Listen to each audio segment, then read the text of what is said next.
Two. Test two. Two, test two. Test to the microphone.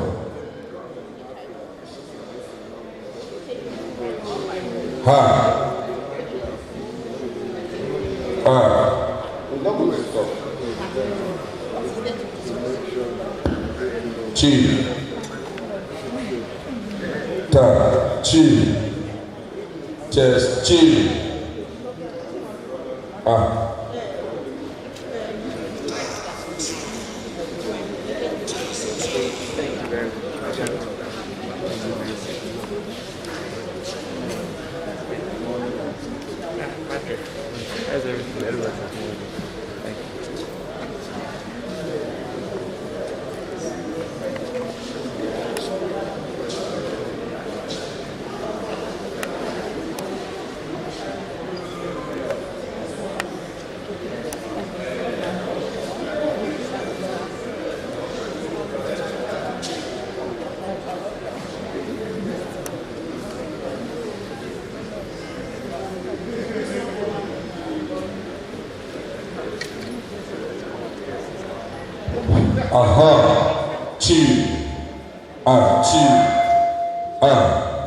Two.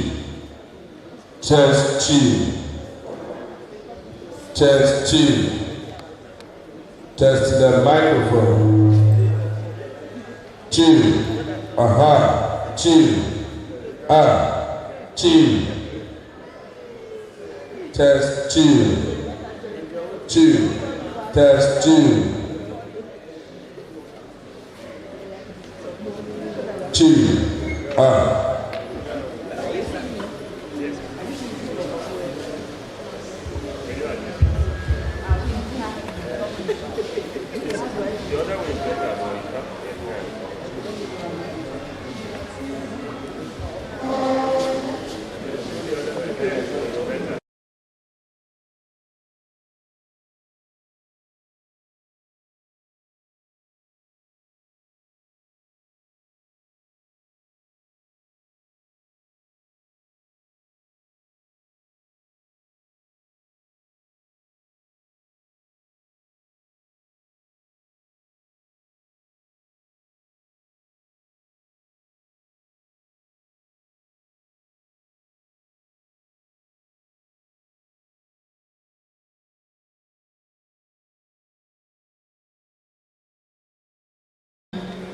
Due to certain circumstances that were unforeseen, we've had significant delay this morning.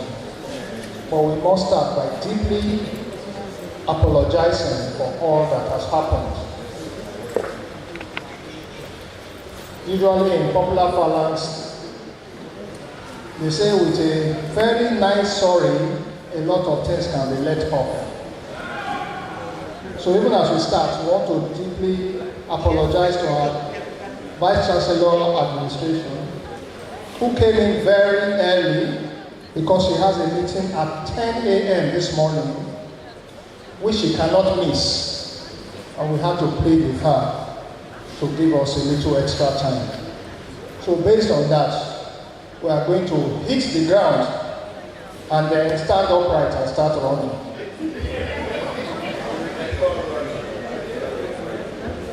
So we'll go straight to the point. Let me invite the chairman for this morning's session, the Deputy Vice Chancellor Administration, one of our own, the distinguished ophthalmologist, Professor Catherine Bond. Keep clapping, please.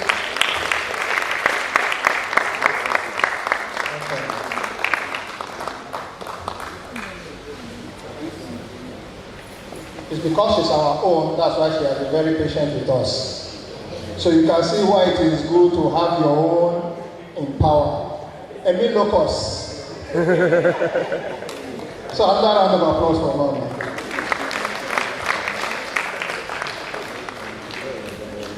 We're also privileged to have one of our own to act as a co-chair.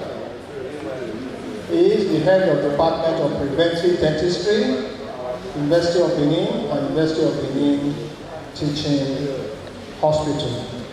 I make it to now call upon Professor Ajayi to come to the high table.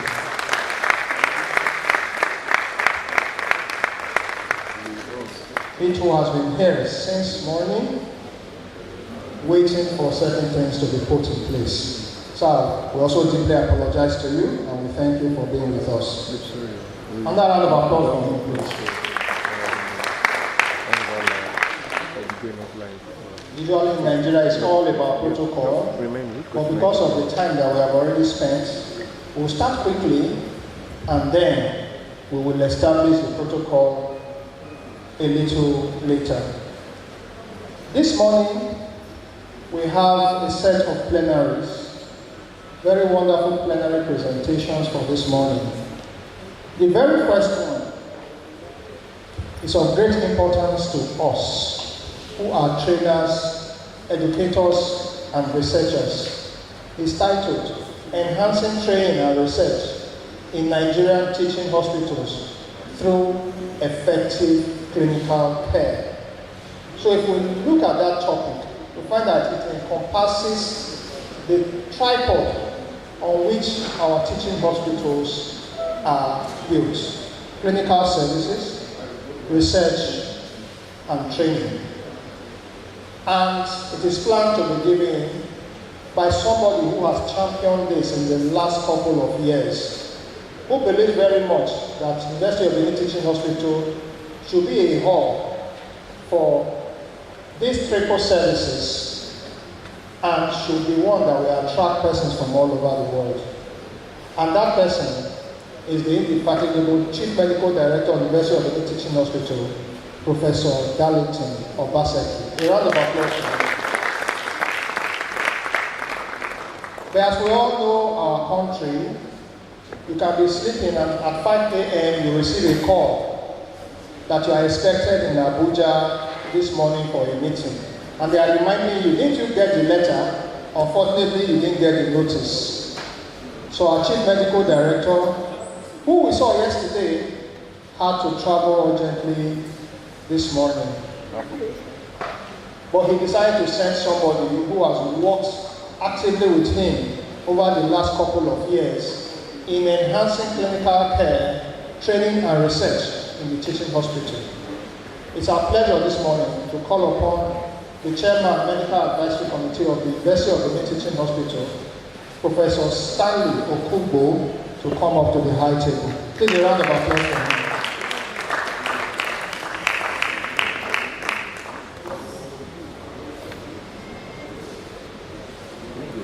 Before we continue with the program, we would like to ask every person who is beyond the 5th row, beyond the 4th row actually, to move forward.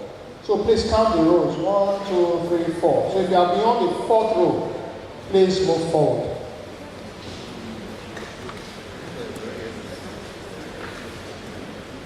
Please let's make that snappy. If you are beyond the 4th row, please move forward. The reason for that is that when it's time for us to serve, we are going to start from the front. So all latecomers will stand at the back. And if you happen to be at the back, you'll be counted as latecomers and you will not get something to eat. So please hurriedly move forward.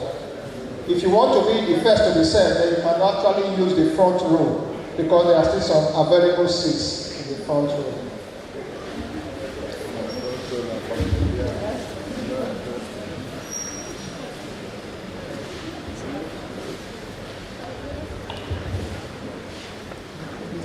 So while we're about to start, it's only fair for us to quickly recognize our seniors, our teachers, our trainers, and our colleagues, especially those who have been here since 8 o'clock.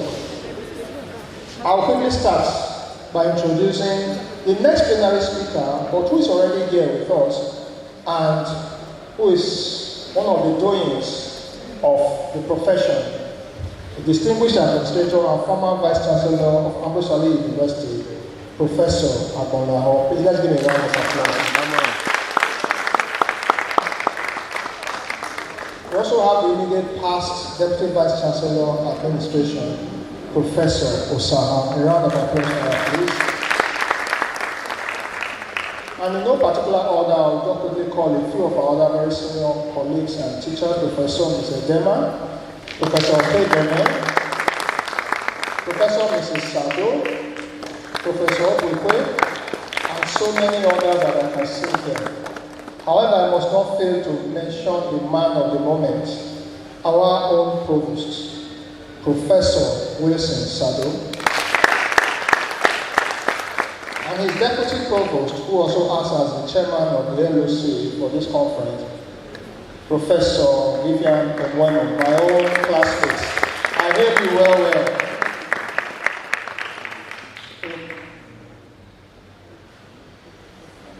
Professor Ebonyi is also here with us. Give a round of applause.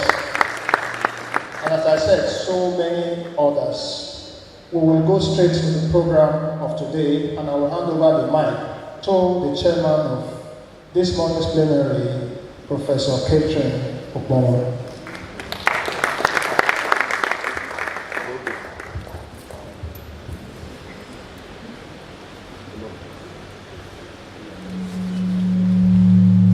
Good morning, everyone. Please permit me to stand on existing protocols, or the already established existing protocol. But I must not fail to mention and welcome our elder, Professor Agbonlaho. Sir, thank you very much. We really recognize you and we appreciate your being here. I also want to say that we are really excited at having this first conference.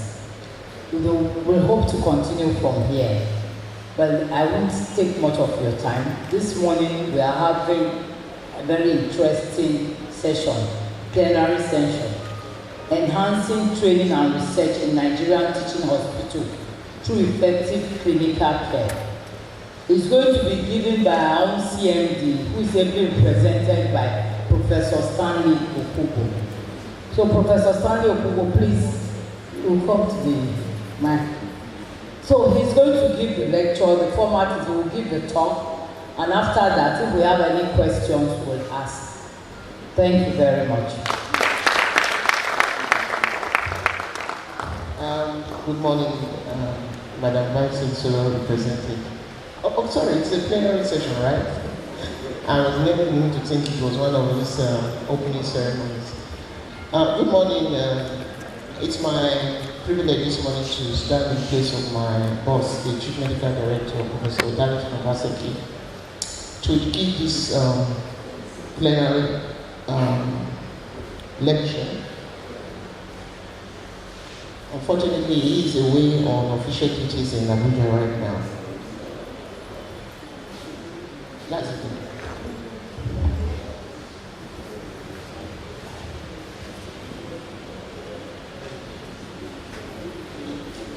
Oh, okay, thank you. That would be better. So that people can see me behind this podium. Thank you. Okay. Like I said, my boss is not around, but one of our strategic aims on Go 4 on advancing medical services, we clearly listed in the strategic plan for UBTH about research and research outputs and research productions. It's one of the passion of my boss. And it's been exemplified in what happened in COVID. When COVID hit us in UBTH, it was a learning experience for all of us. It was a learning experience and a good learning experience for all of us. And I'm proud to say that today, UBTH itself, as management, we have produced well over 20-something papers from that, just that event alone. And UBTH continues to be one of the strong partners for a lot of work that is going on around the globe. People who want to partner with clinical departments, clinical units, and indeed researchers, clinical researchers in UBTH. And luckily for us, we have a pragmatic office presently. We also have the ethics and research, head of ethics and research, DC man in charge, who's gathering a lot of research proposals and research works. We're already in collaboration with our 3 universities outside the country about how to enhance clinical research. So from that, you can understand where we want to talk about something like this, what we mean. Of course, like I said, I represent my boss. Now, teaching hospitals play a very critical role in healthcare education. That can be taken away. We had a brilliant talk yesterday by the VC of the Ondo Medical University. Medical education cannot be taken away from medical practice. In fact, medical education is subsumed inside medical practice, and that's why medical apprenticeship and all the rest is part and key to medical education. But so we have patient care and of course medical research. Any work, any good trainer and any good medical personnel always looks at the future, how to make it better, what it's doing, and how to improve on it. And that invariably involves research and invariably involves education. And of course, the quality of clinical care directly influences the training experience of healthcare professionals. And that itself shapes research activities that are conducted.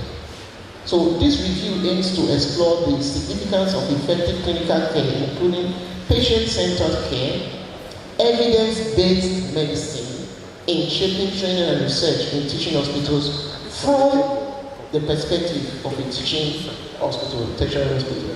To conduct this research, we had a comprehensive search on reputable databases, PubMed, Google Scholar, using those important highlights, training and research and clinical care and teaching hospitals. So the inclusion criteria for this encompass articles published within the last 10 years, and then of course the all English-based articles in peer-reviewed journals. And then of course after reviewing, and we now synthesize the findings into the narrative that we present in the discussion. So first in this discussion, effective clinical care, what is being evident from looking at all of it within teaching hospitals is fundamental to the training of healthcare professionals.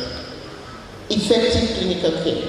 Once we do not have effective clinical care, how can we say we are actually doing anything worthwhile?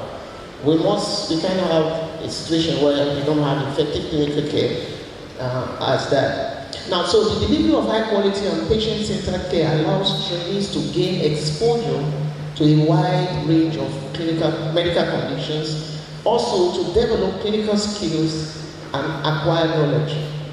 Now, patient-centered care emphasizes the importance of involving patients in decision-making for their care, understanding their values and preferences, and then providing holistic care that addresses their particular physical, emotional, and social needs. This also recognizes the unique individuality of each patient and promotes a partnership between the healthcare provider and the patient, resulting in improved patient satisfaction, adherence by the patients and caregivers and everybody to the treatment plans, and better health outcomes for the patient. Now, this integration of evidence-based principles into training programs is very key.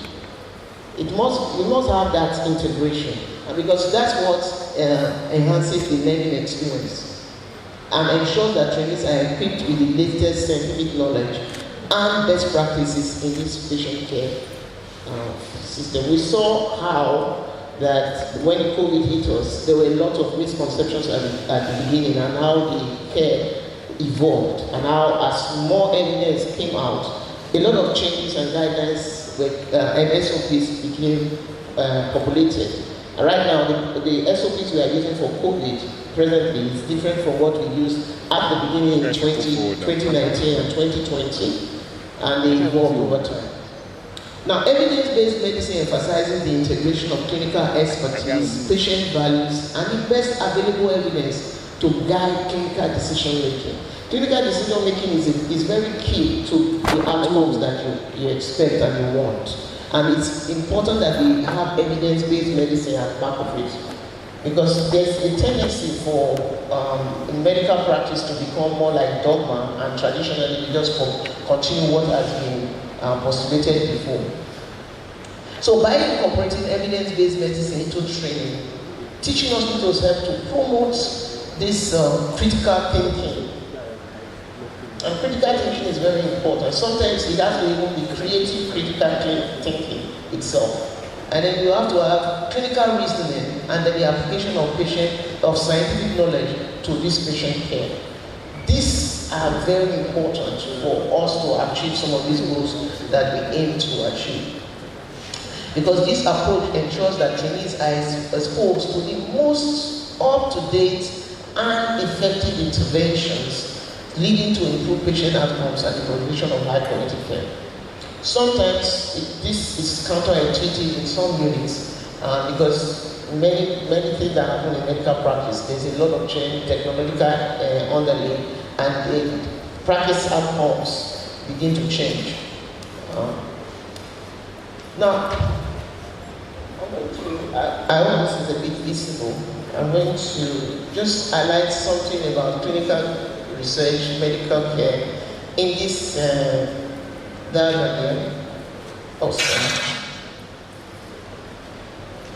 Now, for clinical research, there's a lot of focus on populations, because if you want to do a lot of clinical work, you have to look at people in their own environment, in their own milieu.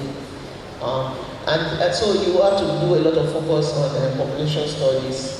And of course, this knowledge is usually generalizable to those people for which it pertains, although you can extrapolate to other groups or races as it applies. Then, of course, you then develop what we call the average patients. It's pertinent to remember that for a tertiary hospital like ours, we do not see all the patients. We only see mainly the critically ill patients and the patients that need tertiary care. Although we do have a situation where primary care is being done in tertiary centers, but that is not usually represented in the population, as it were.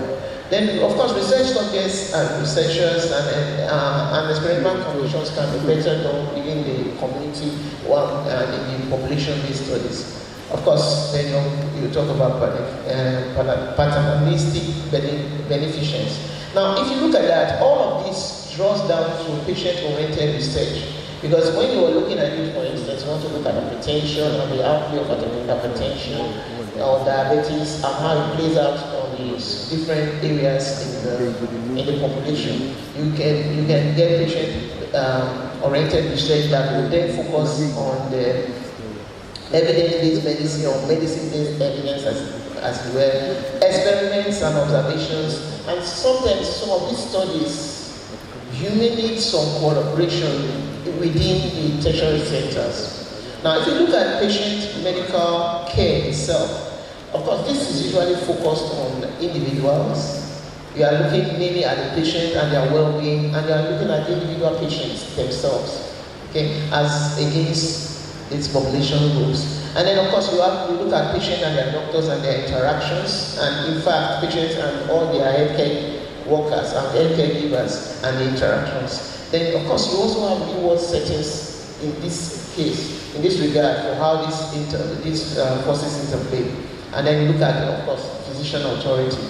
Now, this will downplay into patient-centered medicine, which goes again to integration of of evidence-based medicine, medicine-based evidence, experimental observations, research subjects and patients, and of course, researchers as doctors and as other healthcare workers. You have a situation where, for us to better understand and make sense of what we are doing, we need to go back again. So there will be a convergence, direct convergence of all of these two to be able to have meaningful research. And that's part of the reason why many tertiary centers or academic centers in the US are the centers of research, whether it's population-based or whether it's hospital-based or medical center-based research.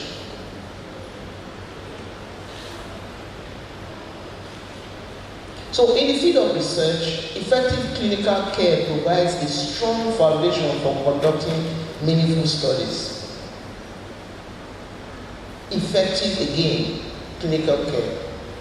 Effective clinical care. And effective clinical care, what goes on worldwide is that in tertiary centers, there are a lot of pooling of patients, particularly for those cases that need specialized services. So once these patients are pooled together, you can have a meaningful array of patients and clinical settings for meaningful research, applicable research that can be done that helps to change practice. So it provides a strong foundation for conducting meaningful studies. Research conducted within the context of clinical care and guided by evidence-based principles enables the investigation of real-world healthcare challenges. So we can look at challenges as it regards anything, whether it's maternal health, whether it's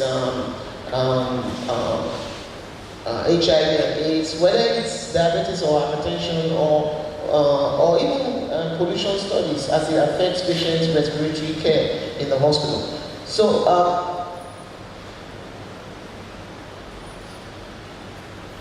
by aligning research projects with the needs of patients and healthcare providers, teaching hospitals contribute to the development of practical findings that have direct implications for patient care. And that's part of the reason why many healthcare researchers want to collaborate with teaching hospitals and tertiary centers and academic centers, because you know that there you can have a meaningful array of clinical cares and services that are going to be provided for these patients, and then you can have real-world settings for you to make changes that can affect the outcome and the goals. It also ensures that healthcare practices are grounded in the best available evidence, because it's difficult many times to translate what is happening in another clime straight to your patients. So the tertiary centers and many academic centers are a very good place where you can now test these best practices and see how it plays out for your own locale, and how does that work out for your patients. Because there may be other issues, including genetics, including race, including cultural practices that may have an interplay in the health outcomes. And one of the best places to test it sometimes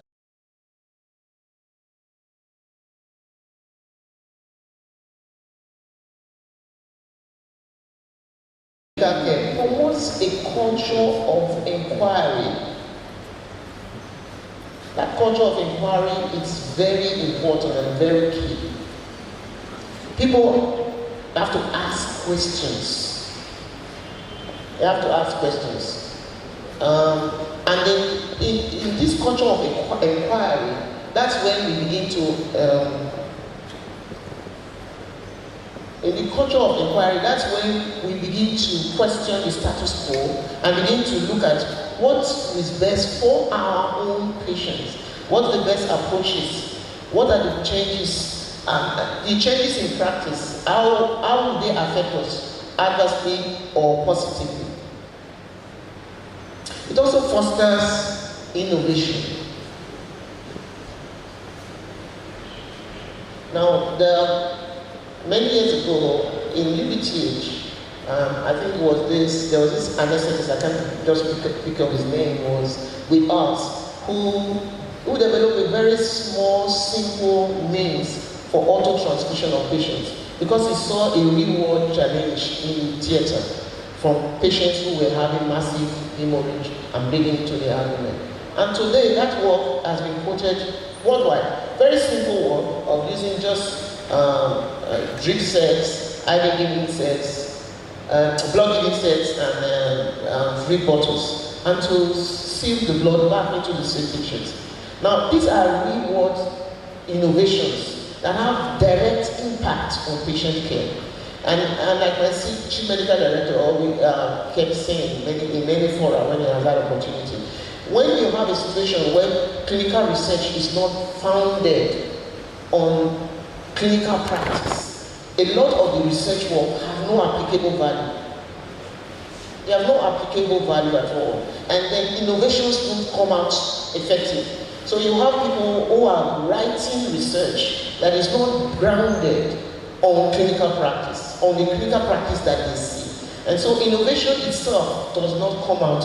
But once there is a complete marriage of research in the clinical setting, innovation becomes the result. Even for as low in the level in the cadre as medical students. Medical students have been known to bring innovations into medical practice because of their grounding in clinical practice. And so clinical practice can't be, clinical medical research cannot be completely divorced. In fact, clinical practice must be a strong foundation in research, medical research. And it also facilitates the transition of research findings into clinical practice. So here you are, you have inquiry, because we are questioning the status quo. We are saying, why should it be like this? Everybody is transparent about that. I know that there's a tendency in medical practice for some things to be established as dogma. There were things that I was taught as a cardiac surgeon early on that are not, in fact, they are not to be mentioned. They have completely changed. But some persons may want to consider them as dogma and don't want it to challenge because they have a research work or some other things that is standing on that. But once you integrate clinical research with clinical care, those dogmas become evident that they have no meaning and no place in continuing in medical practice. Okay? And it also ensures that once we want to do this translation of research findings into clinical practice, we have a very good opportunity for that to happen and for us to see how that evolves and then be able to see what is the result, what is the outcome, and then it helps to now make our practice better. So in conclusion, effective clinical care encompassing patient-centered care and evidence-based medicine is indispensable for the advancement of training and research in teaching hospitals. Effective clinical care. Effective clinical care. That means that the physicians themselves are ensuring that their care is audited to make sure that it meets the effective care. And thank God, like in UBTH, all our clinics practically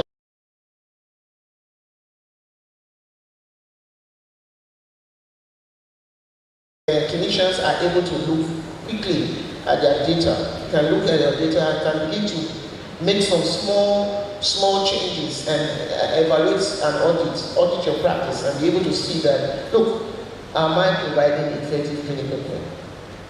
And which patients are we seeing and what are the changes that we're seeing? Now, by prioritizing high quality and patient-centered care, teaching hospitals can enhance the training experience of healthcare professionals. So we can have a situation where now people can stay within this country and have very meaningful training experiences. Because one of the challenges for training outside this country is that how do you now translate that training to effective practice in your locale because of some of the nuances or changes of the population that you are researching with. And it also improve patient outcomes and then foster innovation in medical research. Integrating the principles of effective clinical care into training and research framework is essential for promoting excellence in healthcare education and research in hospitals, ultimately leading to improved patient care and outcomes. Thank you very much for your attention.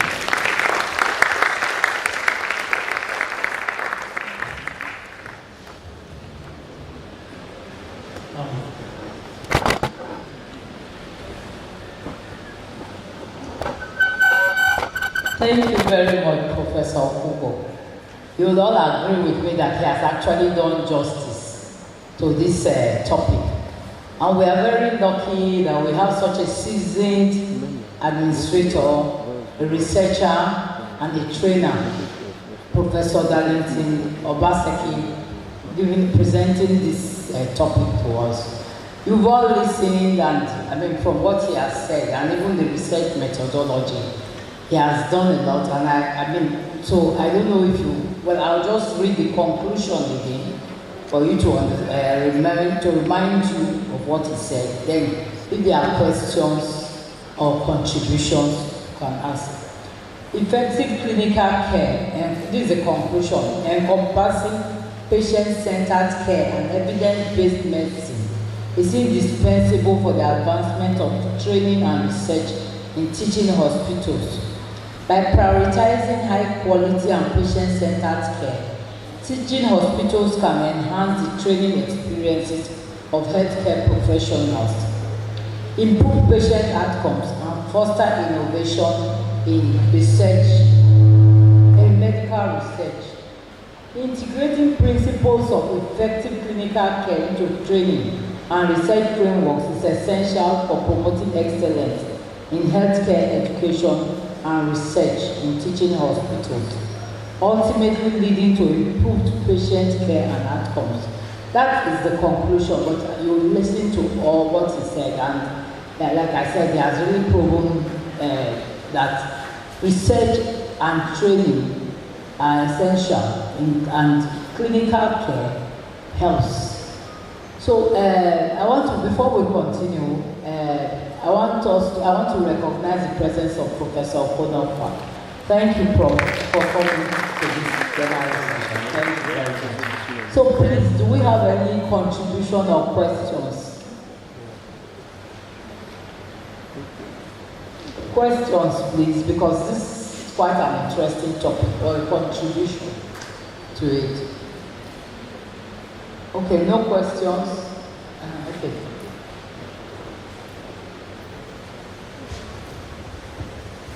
Professor Edema. Thank you very much. Department of Ophthalmology. Okay. Still standing on existing protocol and thanking our presenter, both the one that we can see and the one that we cannot see. I hope you understand that. So I just want to add, because he said there is an anesthetist who he has forgotten. And I think what he really did is of such both global impact that his name went round. His name is retired Brigadier Dr. Obiemo Obaje. Finished from this same school, 1981, was classmates to our TVC. Thank you very much. Great to be back. Great. So any more questions? Thank you very much, Prof. No questions. Well, it's obvious, because we had such a seasoned administrator, researcher, and giving us the topic, addressing this topic. Maybe that's why we don't have any questions. No questions at all. Okay, let me ask the Prof, do you have any addition or subtraction? Okay. Well, in that case, that brings us to the end of this plenary session. I want to thank you all for your presence. Medical students, thank you for being here with us. Students, not just medical students, UniBed students. Thank you for being here with us. Thank you.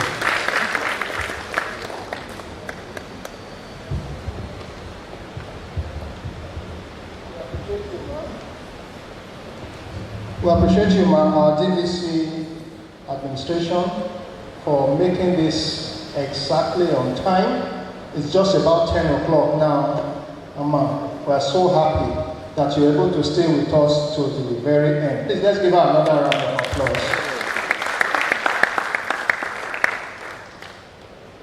Quickly, just to recognize a few persons who have just joined us. We've already recognized our own doing of our profession, Professor Friday Okonofwa, Professor Hidele is here, Professor Azuzu, Dr. Dai, Professor Palogun is also here. Please, let's give me a round of applause. Please, let's stand for recognition.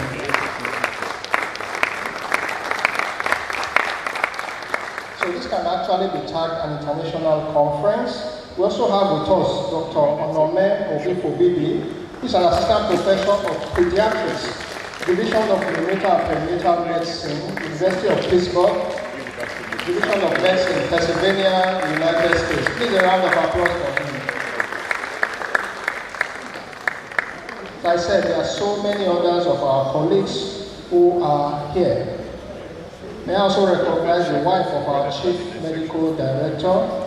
Please, Mark, can you stand for recognition? Dr. Mrs. Obaseki.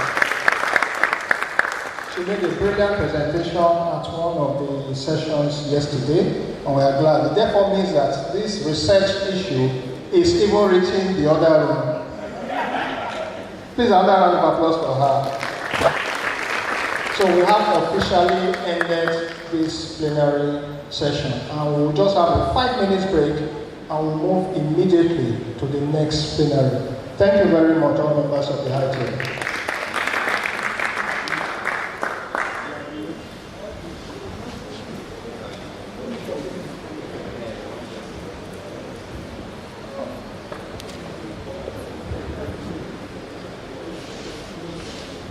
So also a round of applause for Professor Ajayi, the co-chair,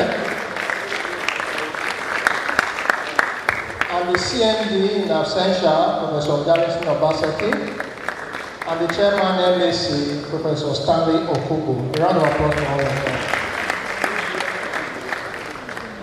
So we are moving immediately to the next session, which is our plenary session 4. It's a very important topic. Advancing basic medical education and practice, emerging trends and best practices. We will not miss this.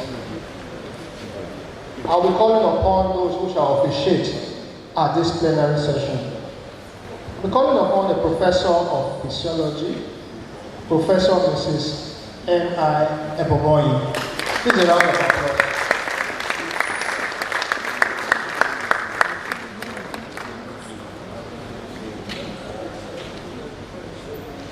Please, let's keep clapping until she gets to our seat.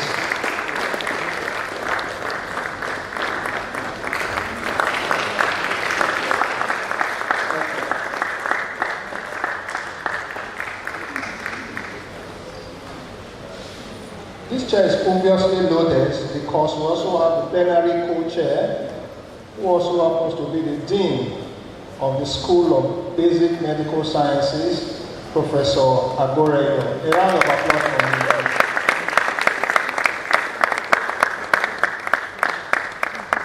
So we can say it is Basic Medical Sciences Day.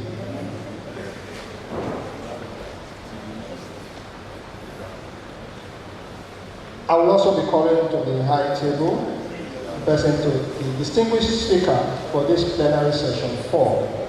He's a man who needs no introduction. He's best known for being the former Vice Chancellor of the Ambrose Ali University, Ekoma, Professor Dennis E. Agbolaho. Please a round of applause for him.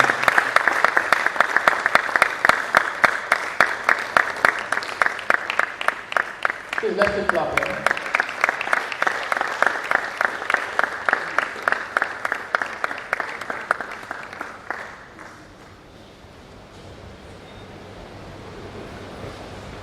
Again, just because of time, we will be going straight to the events. I'll be calling upon the chairman to give us a brief opening remarks. Professor Eboyi, who was a former Deputy Vice Chancellor Administration. Please let's give her a round of applause.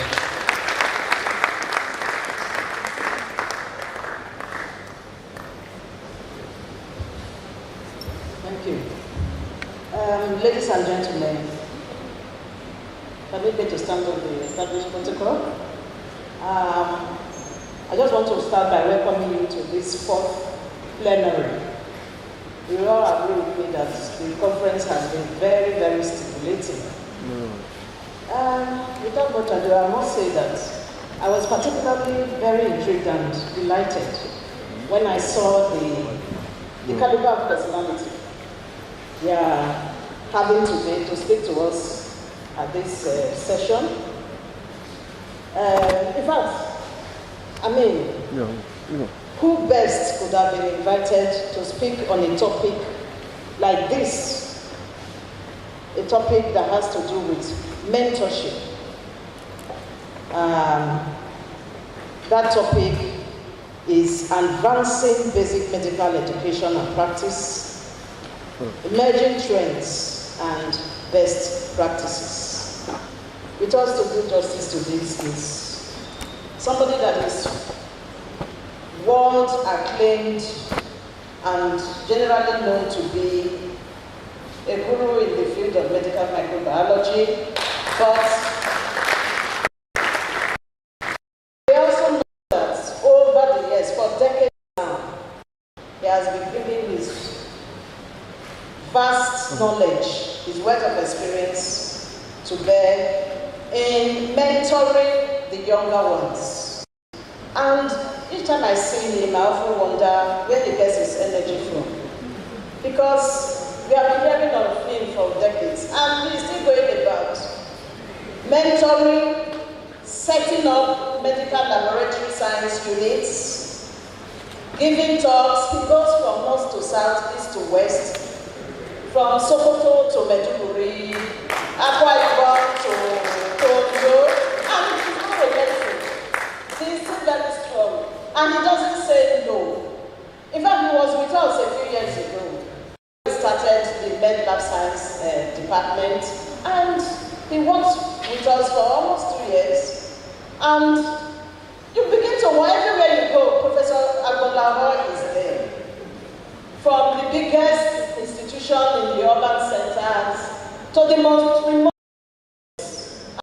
What are you doing here? I'm not going to ask you. Somewhere. I said, Prof, why are you here? He said, they called me to come and set up the Med Lab Science unit.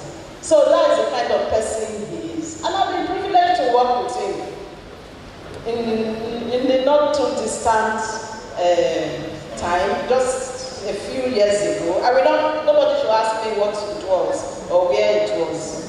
So without going and wasting too much time, I'd just like to call upon Professor Dennis Edopaibe Agbolaho to please come to the microphone and do justice to the topic. Thank you very much. He will talk for about 40 minutes, after which we'll take 2 or 3 questions, and then we'll move on from there. Thank you, sir.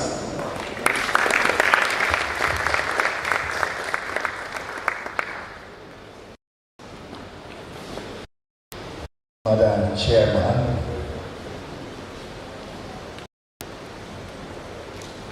the Provost, the College, the organizers, distinguished colleagues, ladies and gentlemen, permit me please to thank those who invited me to this occasion. Even when the governor of the place wanted me to meet him this morning, I told him I cannot meet you, Mr. Governor, because I'm already engaged for this morning.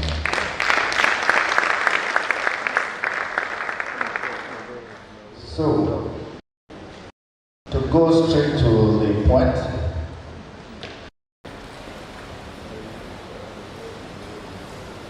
I again wish to thank those who have invited me. But I want to add that we are actually told that healthcare practitioners, from their days, student days, I guess there are some students here, are like clay in the potter's hands. The educators, most of you are educators here, trainers and education leaders represent the class who determine the aggregate of attitude. This is important.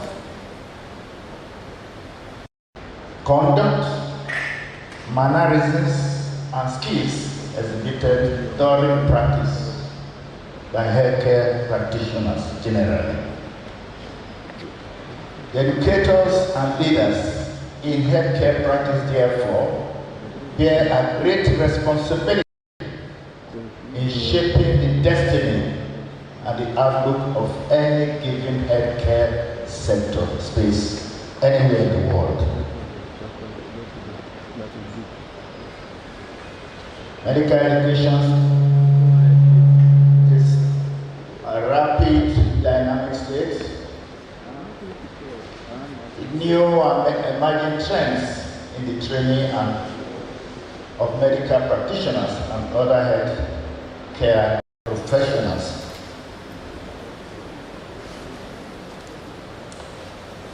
The initial 3 or 4 years of training, medical practitioners usually refer to the foundation of medical education and commonly called basic education or basic medical science education.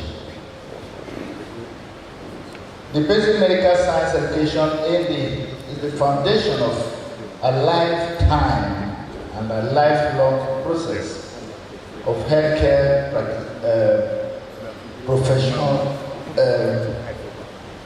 professionalism and healthcare research and healthcare policy formulation anywhere in the world.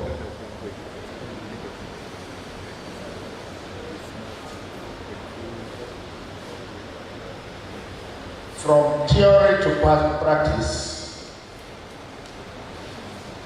you have the facilitators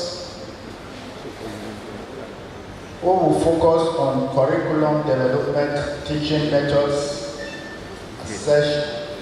assessment of the methods for assessment and clinical settings of the institution. Then you have the students you want to teach and the expected outcome of what you want to embark on. I think that the major foundation you want to lay when you expect the best outcome and best practices at the end of the day, as educators, we need to do the needful at the beginning. And that is at the level of training students when they are still in the faculty of basic medical sciences.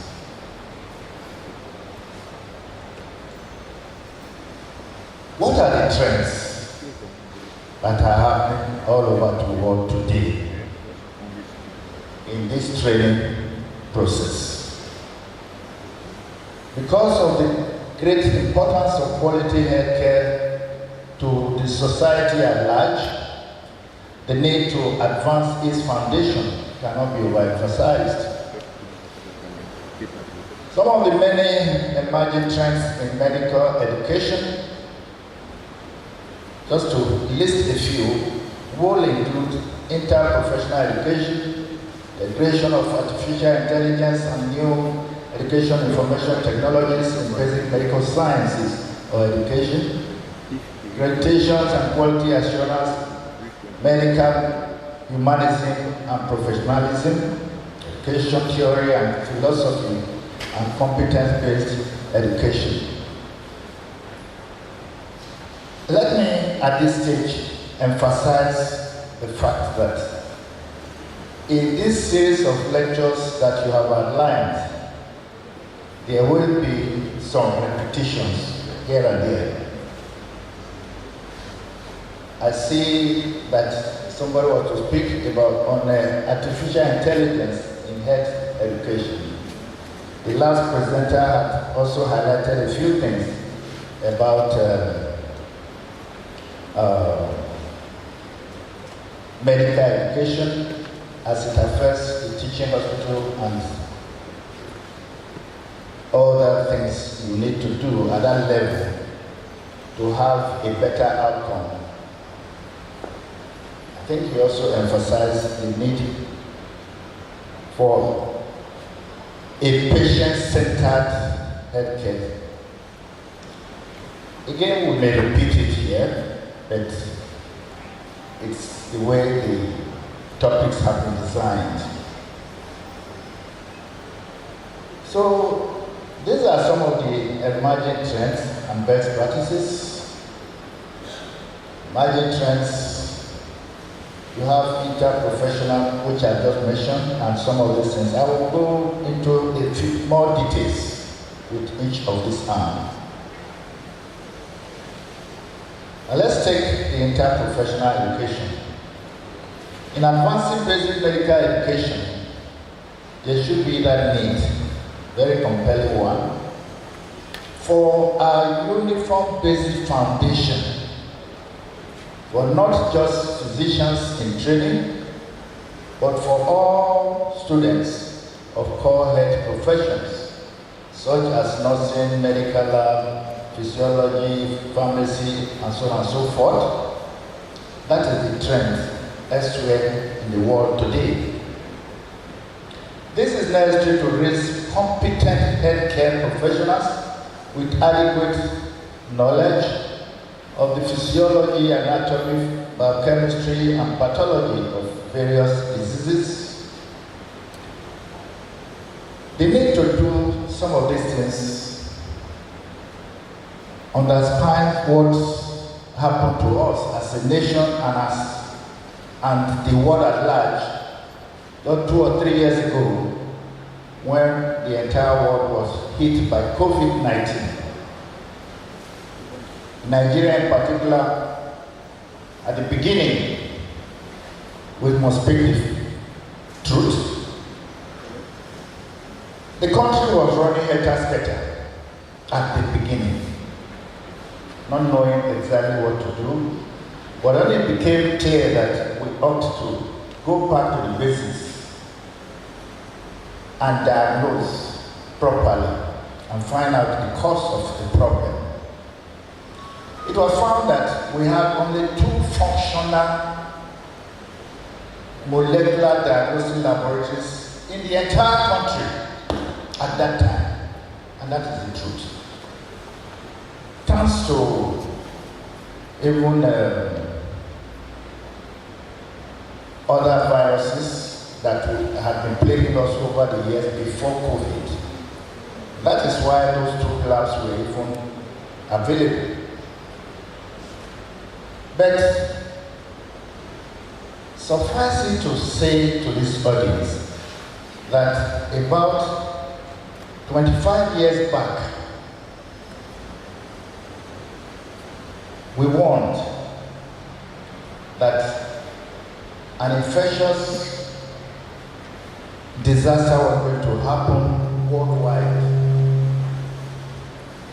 We did not know about COVID at that time, but we pleaded with the authorities to ensure that they have molecular diagnostic labs in all teaching hospitals in this country and other molecular labs, because to cope with the quantum of, or the body of what was envisaged, it would require that we have several molecular labs, because that is the only way you can confirm what was coming. The nation did not listen. That was over 25 years back.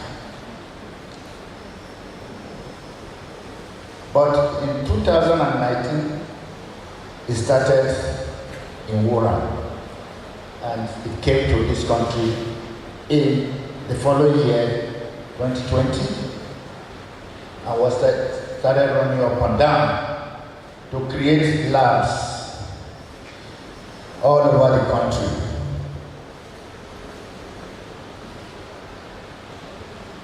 What happened?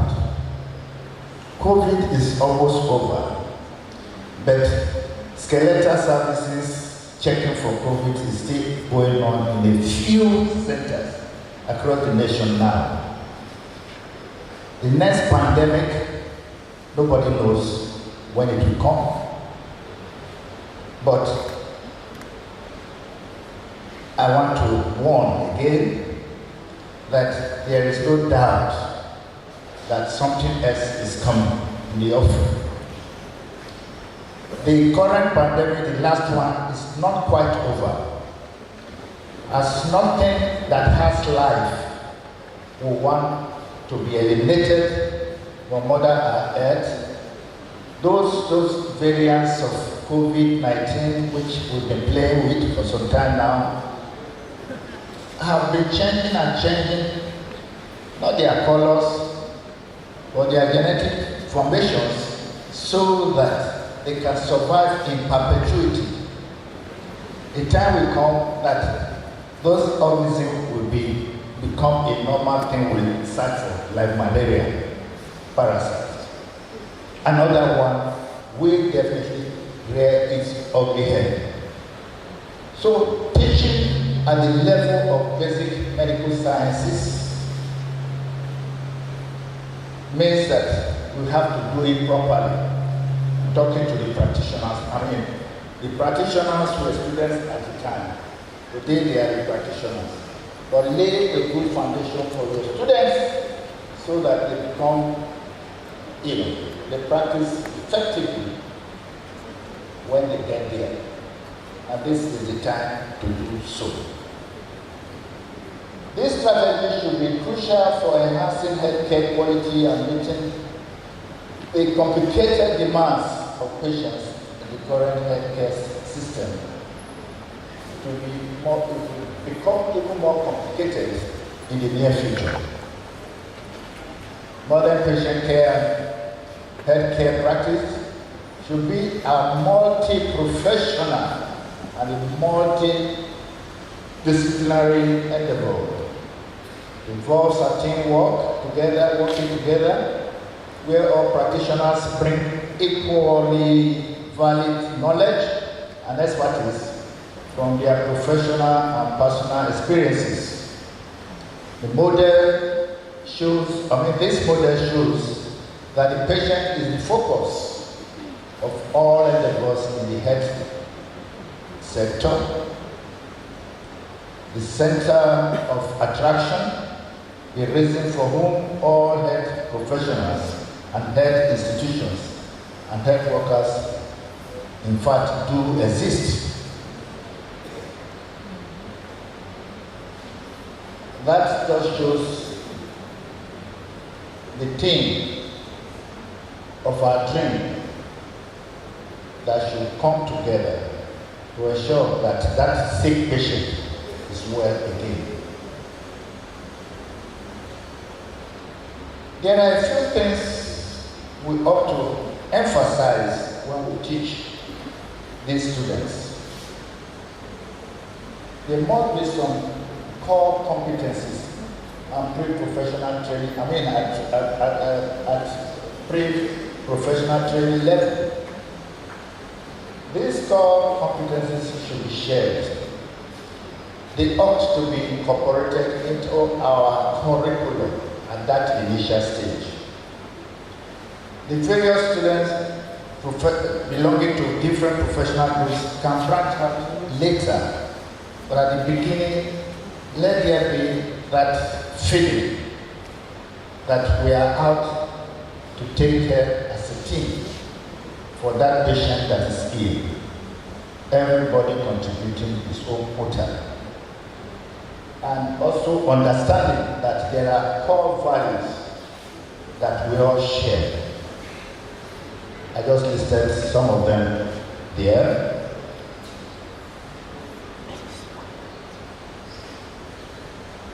But it is important to properly emphasize on competency-based education, which focuses on acquiring specific skills and knowledge, as opposed to time-based education, and is viewed as a means of better aligning medical education, the requirements of the healthcare system and patients, which can be effectively achieved by first aligning theories of basic medical sciences with the reality of clinical practice, and also using practical exposures and simulations to mediate patients that may not be available at the time of learning.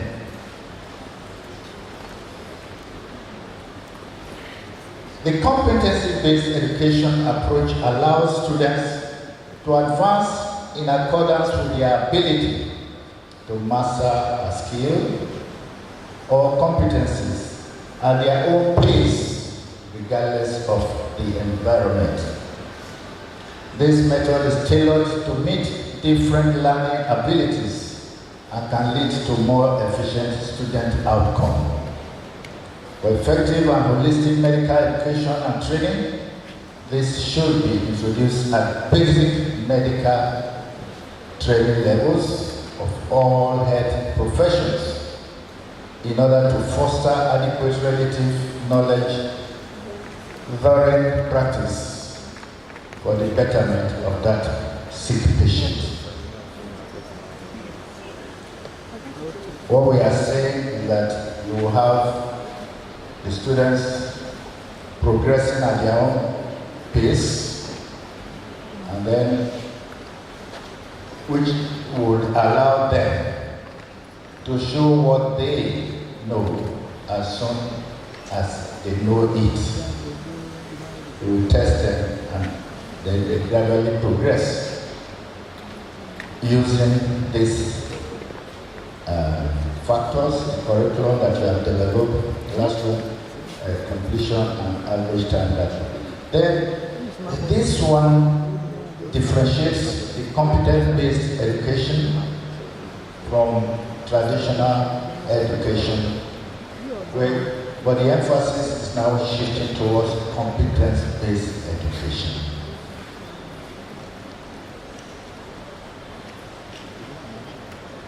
Just a summary of what you had in the previous slide. And then we now move to integration of artificial intelligence and information technology, which is one of those emerging trends. The last speaker touched on artificial intelligence also. But let's define or emphasize what McCarthy, some years ago, referred to as artificial intelligence. He says artificial intelligence is the science and engineering of making intelligent machines, especially intelligent computer programs. We know that the 21st century has been characterized by advances in information and communications technologies, which metamorphosed recently into artificial intelligence. In the developing world, institutions have been able to significantly incorporate or migrate basic medical education to ICT-based learning and training. Not to stop us from doing same here in Nigeria. As a matter of fact, I think it has already commenced in some centers. That is more on artificial intelligence. You can see the tiny thing I wrote there. So, but we share what I'm presenting. I guess the organizers will do share this. with the participants. Then I want to move quickly to integration of artificial intelligence and information technologies, mentioning some of the virtual reality stimulation and all.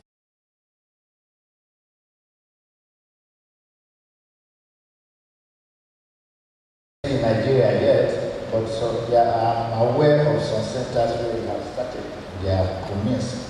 And I think it's going to spread like wildfire very soon. But shared knowledge via virtual learning and virtual simulations have helped to improve the knowledge, skills, and competence in basic medical training. Our students are able to use specialized medical applications, YouTube, and other virtual platforms to complement what we teach them in the schools. In fact, the students are much versatile in ICT. They are better than all of us. We are of the old school. They are of the jet age. And so before you teach them even anything in the class, some of them have already goggled, and if you are not careful, they will embarrass you with questions that you yourself as a teacher don't really understand. So clinical skill laboratories is another area of interest currently worldwide. So we need to establish clinical skill laboratories in all our training institutions. And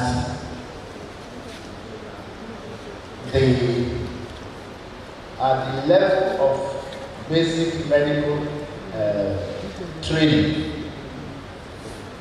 they need to see, the students need to see some of these things before they go to the clinical level. The reason is that it will not be strange to them when they are in the clinicals, and they do far better. So gradually, if you establish these skill labs and expose your students at that level, basic, medical training level, they will do much better when they get to the clinical level of their training. That's what we're trying to say. And then, of course, simulation can include, if you want to know what simulation is, but not restricted to a lot of things that are listed here.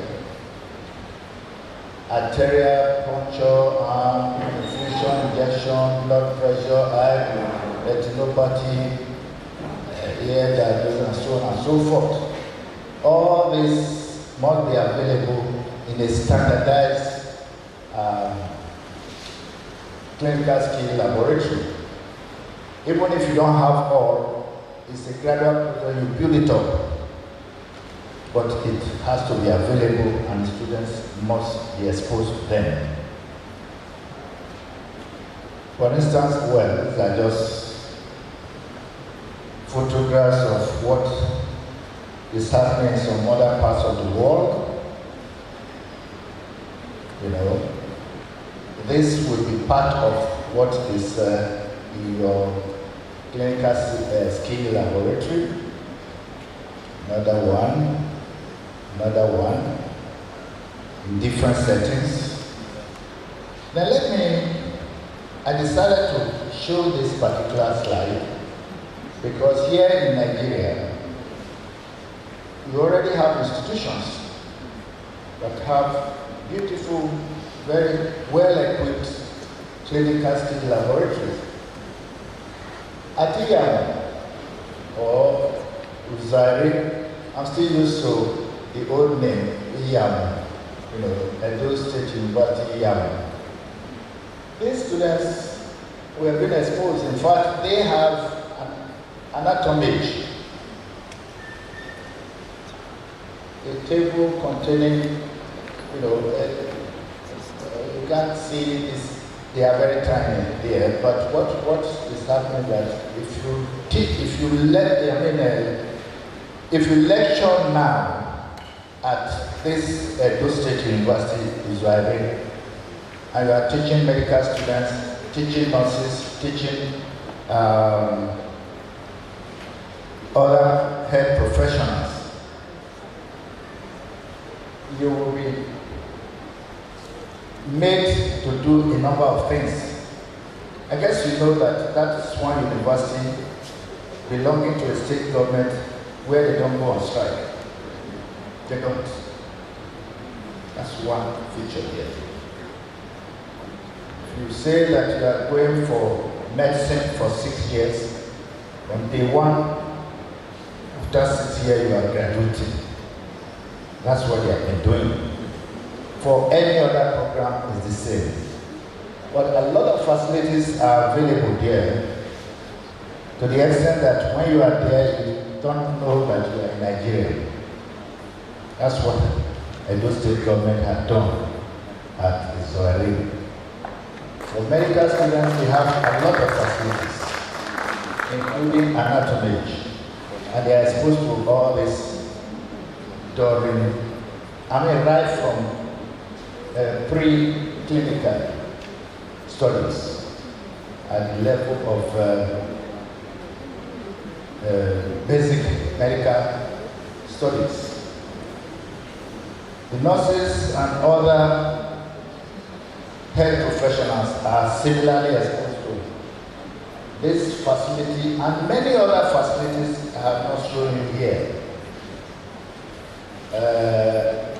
So it's doable. That's what I'm trying to emphasize. And it's already here in the country and in some institutions. It is actually doable. Let's quickly look at what we refer to as humanism in medical training. Humanism is a critical trend in advancing medical education.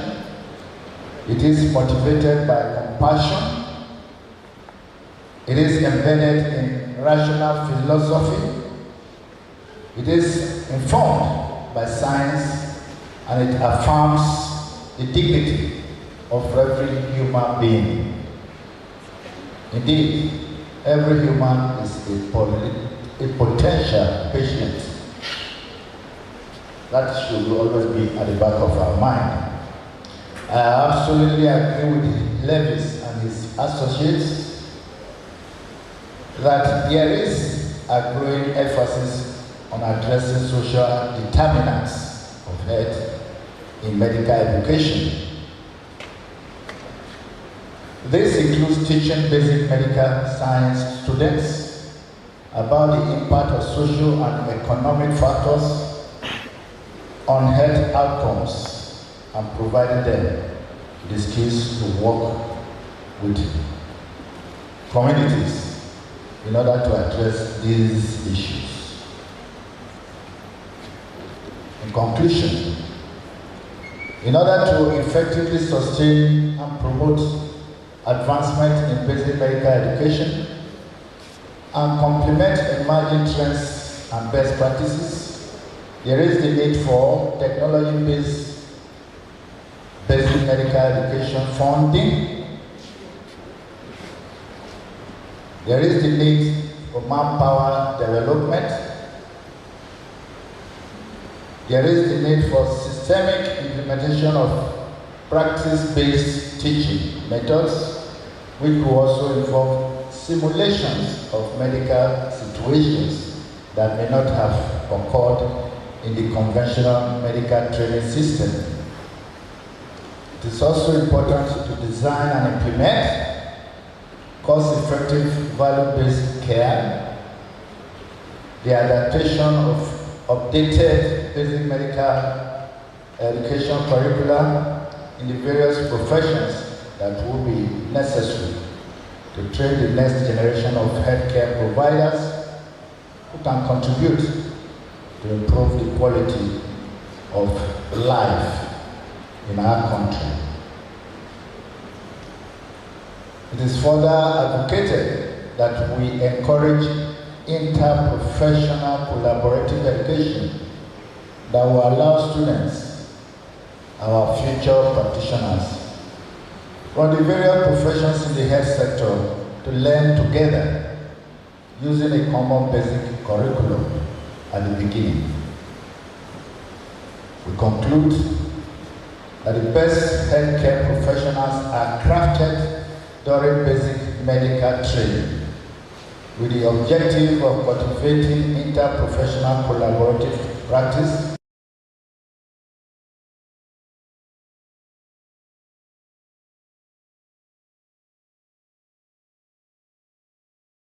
I just lifted this so that we can emulate what the Castellans put together in terms of collaboration, looking like a pyramid. I have some selected references in this presentation, and I want to thank this audience most sincerely for the opportunity.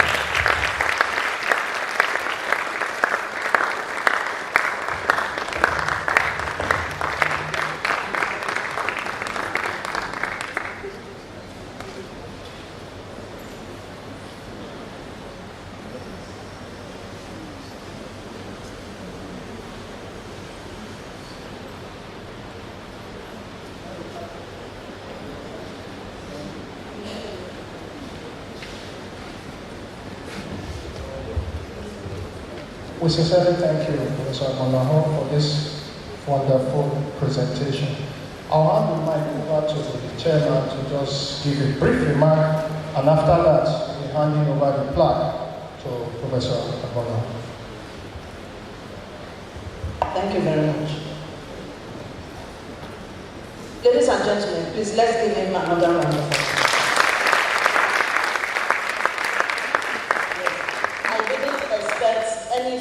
Less from our erudite professor, because he's a trainer of trainers and he has really dissected the topic for us today.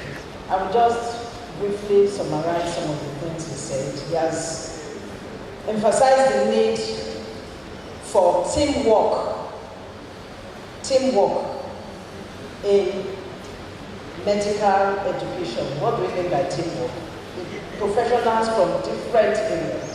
The doctor, the pharmacists, the nurses, the med lab scientists, and so on and so forth, must work together in order to train the well-rounded medical practitioner. And he has also said that we cannot run away from ICT. And now we are talking about artificial intelligence. Gone are the days when very senior academics were afraid to touch the computer. I saw that. Some lecturers, they don't even want to touch a key. I used to tell some people, it doesn't bite. Press it now. And, but more and more people are becoming ICT proficient. And now we're talking about artificial intelligence. Computers are being taught in primary school level. Little children are already aware of artificial intelligence. So we have to move with the trend. And he has also told us that computer-based education is the trend right now. In fact, many institutions are bent on that. They are already practicing it. He gave an example with our state-owned Edo University at Usairori. And many others. In Uniben, we are trying to follow the trend. So, computer-based education as against the traditional method of teaching and learning. So, we have to go with the trend.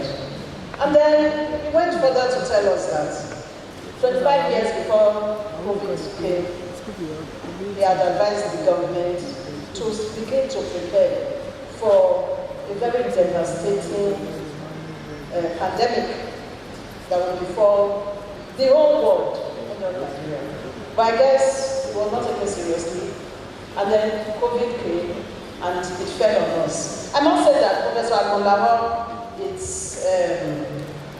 a federal government consultant. He's been doing that, and he's still on it. The federal government he's been a consultant to the government on the eradication of some of the most deadly diseases that have come to this country. For example, Lassa fever and the rest of it. So when he says prepare and establish more units to help when we are faced with pandemics of that nature, I think we should all take them seriously. So, and of course, the interesting thing is that many of the things he has talked about are doable, but we must have the will to start from somewhere. It's the will. It's the will. Once the will is there, I think we can get to the promised land, just like it's being done in other parts of the world. So I must thank Professor Akondaho sincerely for this very brilliant and then we can take at least 2 or 3 comments or questions. Does anybody have a comment on what we have heard? Or question? We just take that quickly. Any comment? Okay. Any question? So that means everything is clear and nobody has any notes. So thank you. Do we have anything for yes. At this juncture, I'll let you get my co-chair, you must say something. Come out, please. Are you shy? I don't know. So please. So I'm inviting Professor Freddie Agurayo, the Dean of Basic Medical Sciences and my co-chair. Pardon? Okay, to join in the presentation. So please, we'd like to invite the provost of the college, Professor Sado, and the deputy, who is also the chairman of the local organizing committee, Professor Vivian Omoemu. So please come up here and join us in the presentation. Yeah, oh, okay. Yes. Thank you. Sir.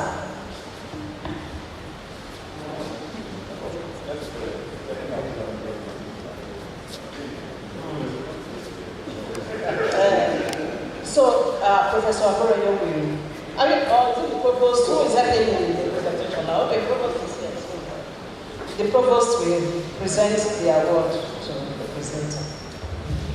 So, on behalf of the College of Medical Sciences, in this first annual scientific session, we present to you this award of appreciation for a fantastic lecture on advancing basic medical education and practice, emerging trends and best practices. Congratulations.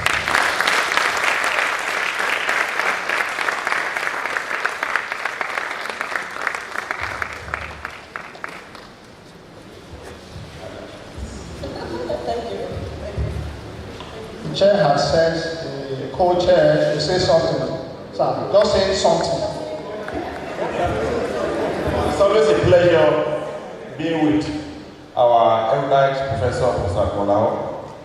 The last time I was with him, I said, oh, this man is still as sound as he was, because he took research as like a hobby. He is not interested in giving up. He's not interested in being retired. Though officially retired, yet he is not tired of researching. Prof, thank you very much. It's always a pleasure to be with you. And to all of us who are here today, we really appreciate you for coming. God bless you.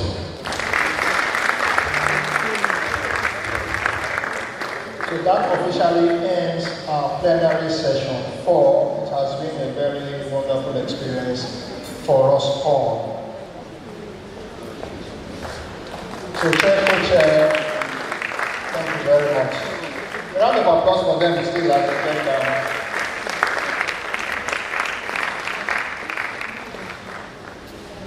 I know it's all a lot of stuff. And for the brains that are here, if I look at the average score of those in the first 2 rows, though unverified, but the brain has spent close to 60 years on Earth.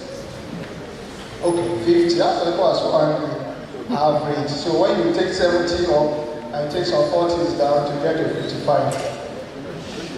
Therefore, you permit me to just say we should stretch our legs because deep vein thrombosis is real. So let's stretch our legs for 5 minutes, please. The next session is going to be a very intriguing and wonderful one.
big program at an event center that had 2 halls. There was one on top and there was one below. And so the 2 events, one was to start before the other. And so somebody dressed up at home, planning to go for one of the events. And so he got there with his own entourage, 7 children and his wife. And they had plans to at least attend that great event. And so obviously it is easier for you to go to the one that's on the ground floor. So they entered the ground floor. And so they started the occasion. The man kept waiting for the person for whom he was there. The person hadn't come. So he was wondering, this wedding reception, what's happening now? They are late. And then he started inviting people to the high table and he was seeing them. And he kept waiting for the wedding couple. What's going on? What's going on? And unfortunately for him, because he was not one of the recognized guests, he started serving things. He and his family, they just spotted them, that they filled the whole table, and so they ostracized them and kept serving.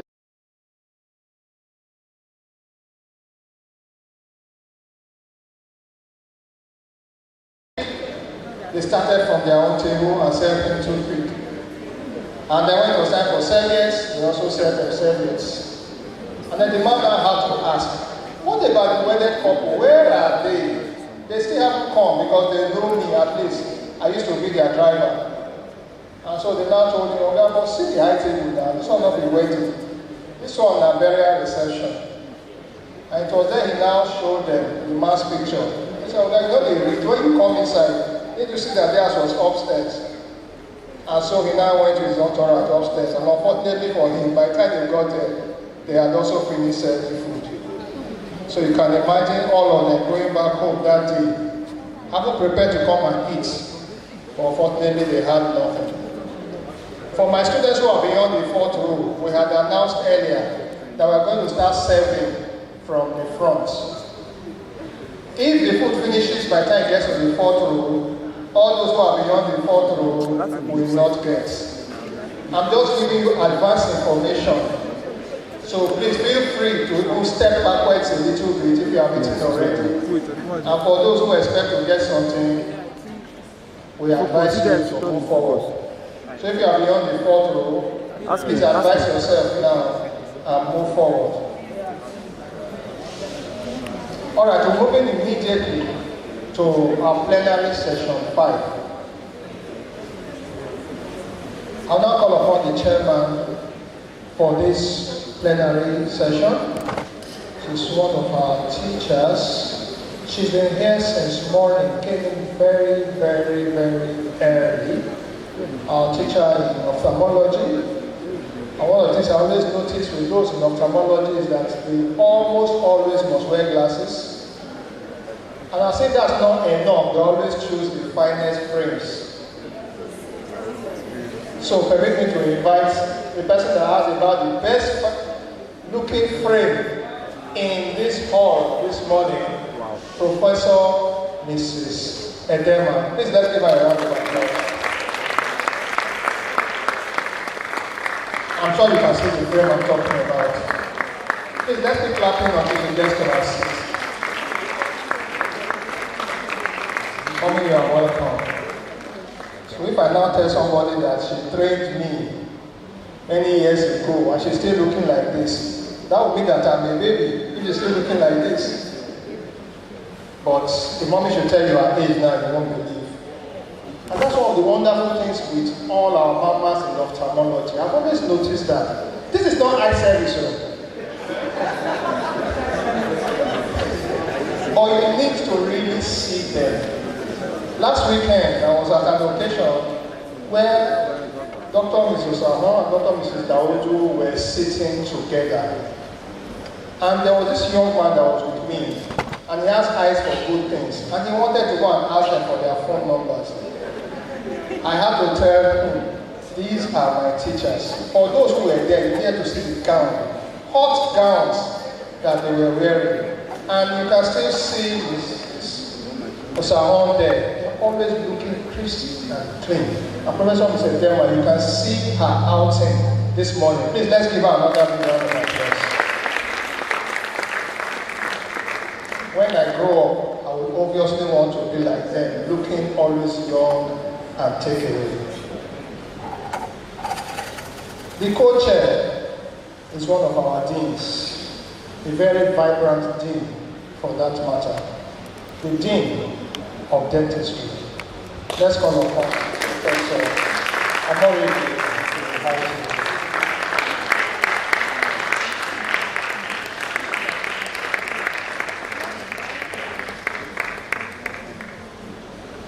Plenary session 5, it's one that we've all been looking forward to. The lead speaker here is one that many people will say needs no introduction. But how can you call him up without even introducing him? He is a center leader of SERI, former vice chancellor of the first medical university in Nigeria, former HOD, obstetrics and gynecology, former dean, former provost. And so you would have thought that he would end with all the former. But the one for SERI, which is a World Bank project, is present. He is also in charge of the university's research. He's in charge of a lot of developmental projects that are going on. This man didn't stop with only SERI, where he's center leader. He has also led the University of Benin to have other World Bank assisted projects, the centers of excellence. And he is still doing more. To imagine that he has just given notice of his retirement, in a few months' time, some of us are still wondering, sir, we can't allow you to go. It's on that day you will see people going to the VC's office and say, we are blocking this place, that we want this man's file to be returned, we want to change his age officially. Please let us welcome to the high table Professor Friday Erodado Okonogo.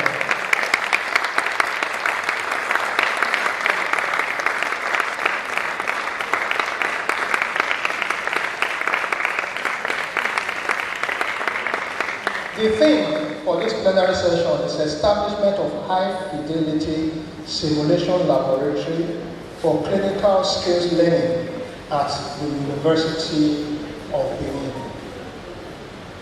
This is timely. Based on the theme of our conference, we've talked about artificial intelligence, we've talked about a lot of things. Medical education, simulation seems to be the way to go. It's no longer easy to get the patients the way we used to. Therefore, this is something that we all must sit tight and listen to. Therefore, I'm going to invite the chairman to give us our opening remarks. Professor Odema, please.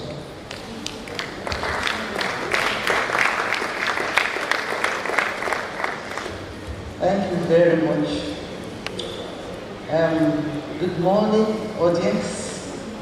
Please permit me to stand on this existing protocol. I dropped the frame so that you can see my eyes. Or when you come to ophthalmology, I will tell you why exactly I dropped it.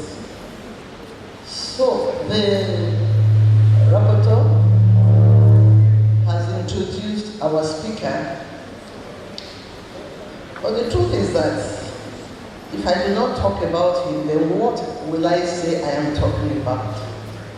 Have you ever heard of Christopher Columbus? Yes, ma'am.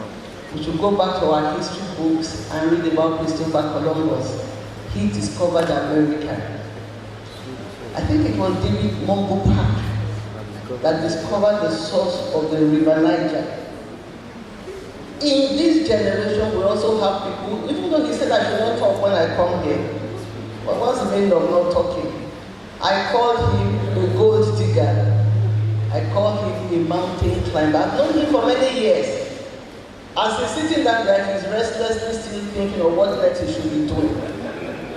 And we really want to say thank you for your contributions as dean many years ago, as provost many years ago, as stimulator, actually stimulating all the other lecturers. Remember when we were talking of window, when you said you have the windows, when you were asking us to vote for you, that you will open many windows for us.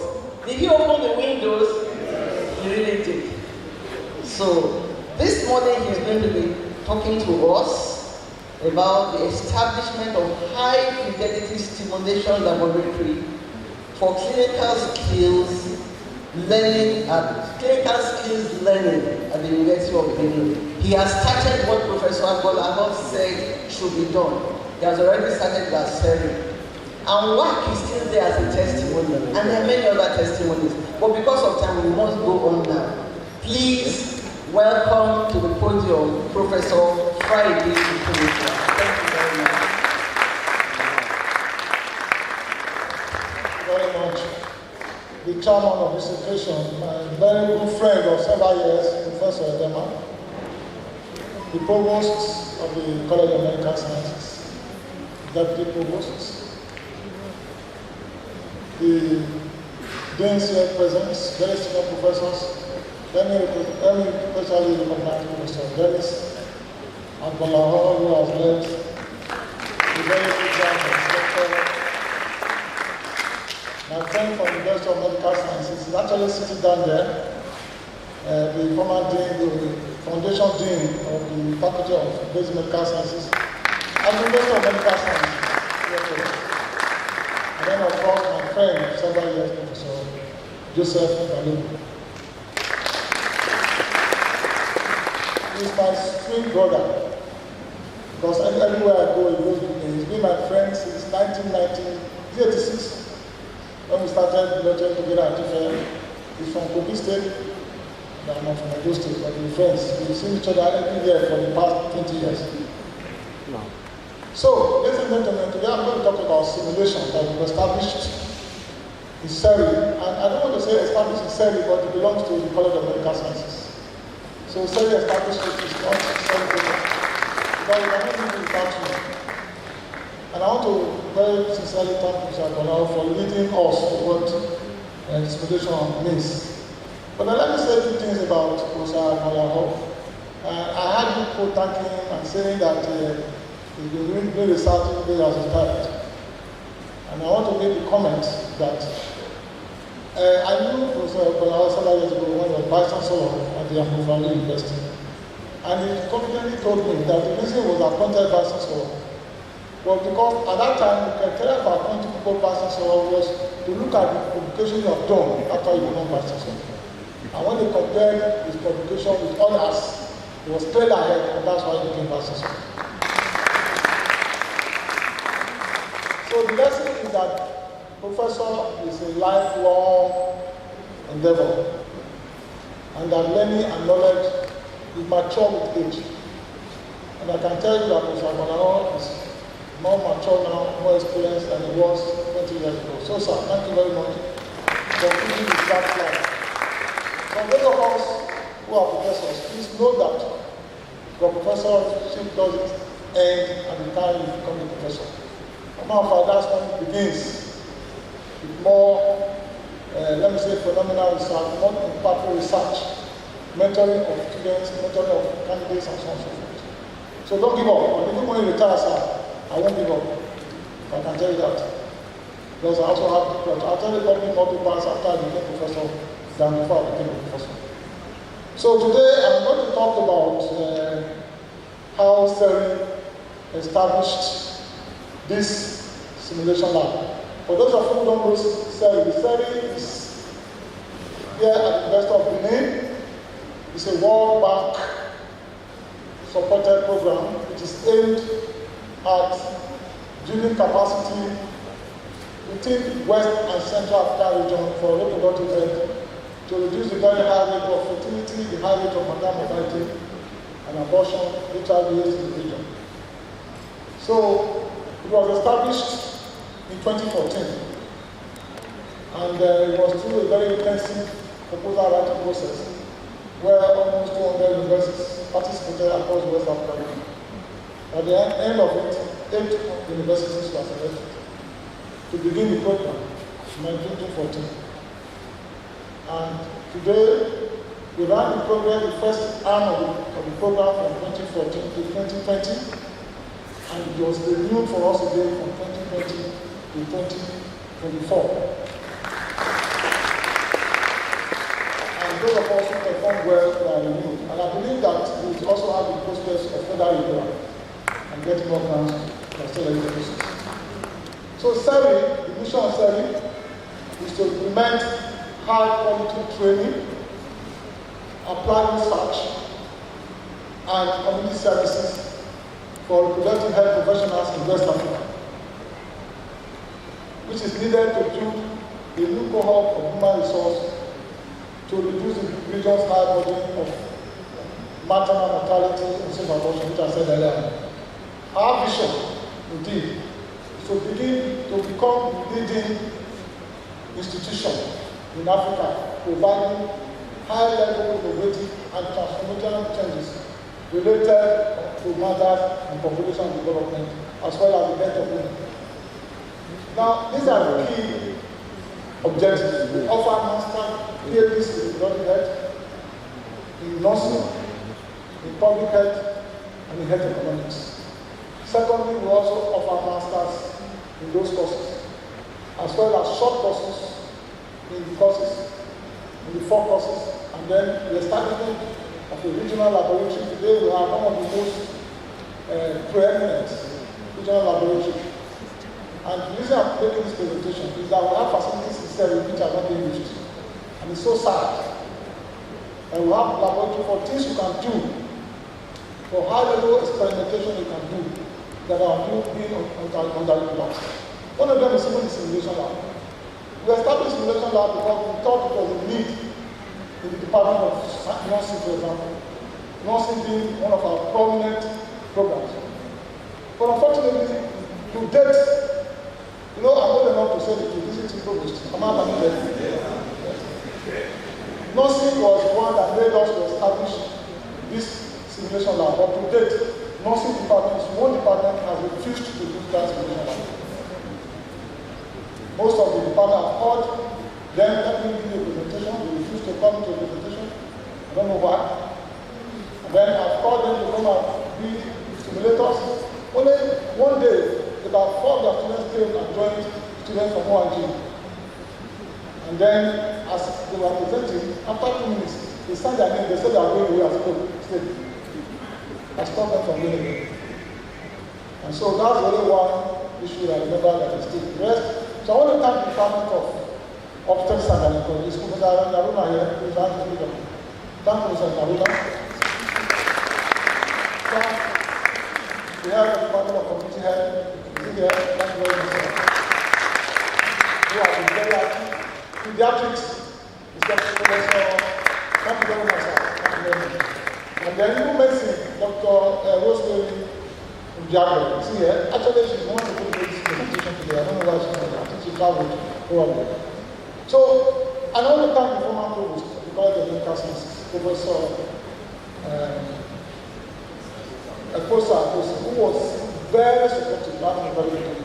As a matter of fact, when we started thinking about the simulation lab, he was one that gave us space in the college building and from where we wanted to locate it. But subsequently, we were able to get the space in our new college building. It's there today, fully established. It's working very well. As you know, as Professor Maloha said, simulation lab is the new practice to be recommended by Medical Council of Nigeria. As a matter of fact, when we established the one which is the first high fidelity, you know what I mean by that, high fidelity lab in West Africa, operating in Nigeria and West Africa. Very expensive. We didn't just use more money to establish it. It is the first high fidelity lab in Nigeria and West Africa. Why I said, I initially said West Africa and I said Nigeria. Initially we thought it was the first West Africa. But recently we saw that there's one in the University of Senegal, thinking that we're about to say in terms of establishment. So, what are the achievements of SERI so far? Again, many of you don't know what SERI has done. And I've been told that when that lizard fell on top of you and didn't break his bone, and he didn't continue. Everybody looked at him and smiled. He decided to place himself. So in the same way, we've been doing a lot of things sincerely. I've not had anybody praising Sally. Not me.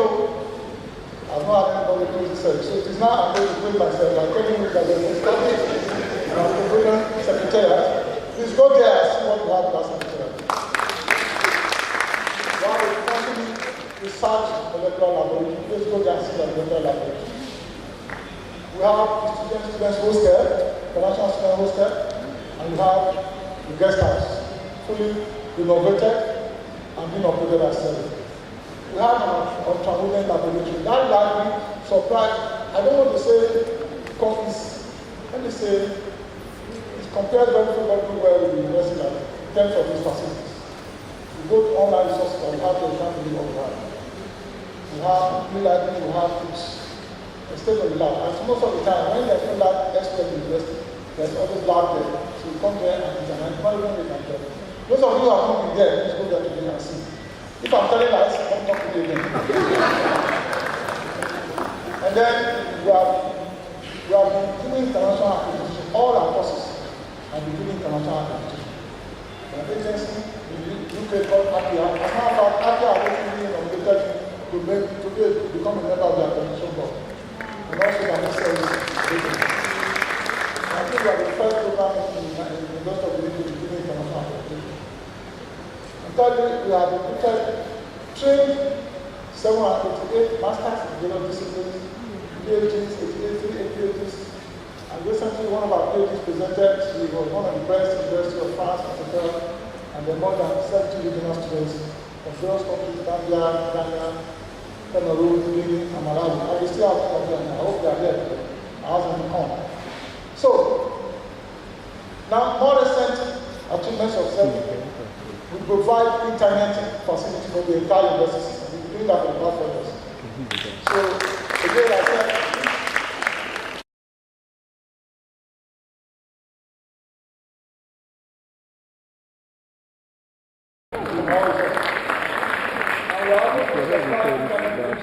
to go to London now, the Nigeria is so nice, you will not deny the fact that we have one video. Additionally, we have the Western African project, and we now assist in mentoring students. We've actually given grants.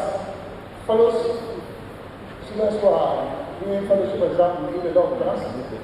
To junior researchers, recently we are awarded 10 million grants to junior researchers and to all disciplines across the university. And now, we've also helped to get a very high impact grant. The specific program also being funded by the World Bank. It's an $11 million project. It is called Interestingly, that project is also based in the college. They are renovating that building. In the next 3 or 4 months, that building will be completely renovated, which is housing space at the back. The building facing the office of provost at the back of the college. The building that was started several years ago.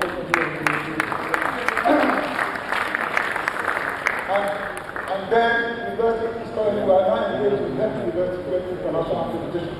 And we are the first front of all the centers of excellence in West Africa.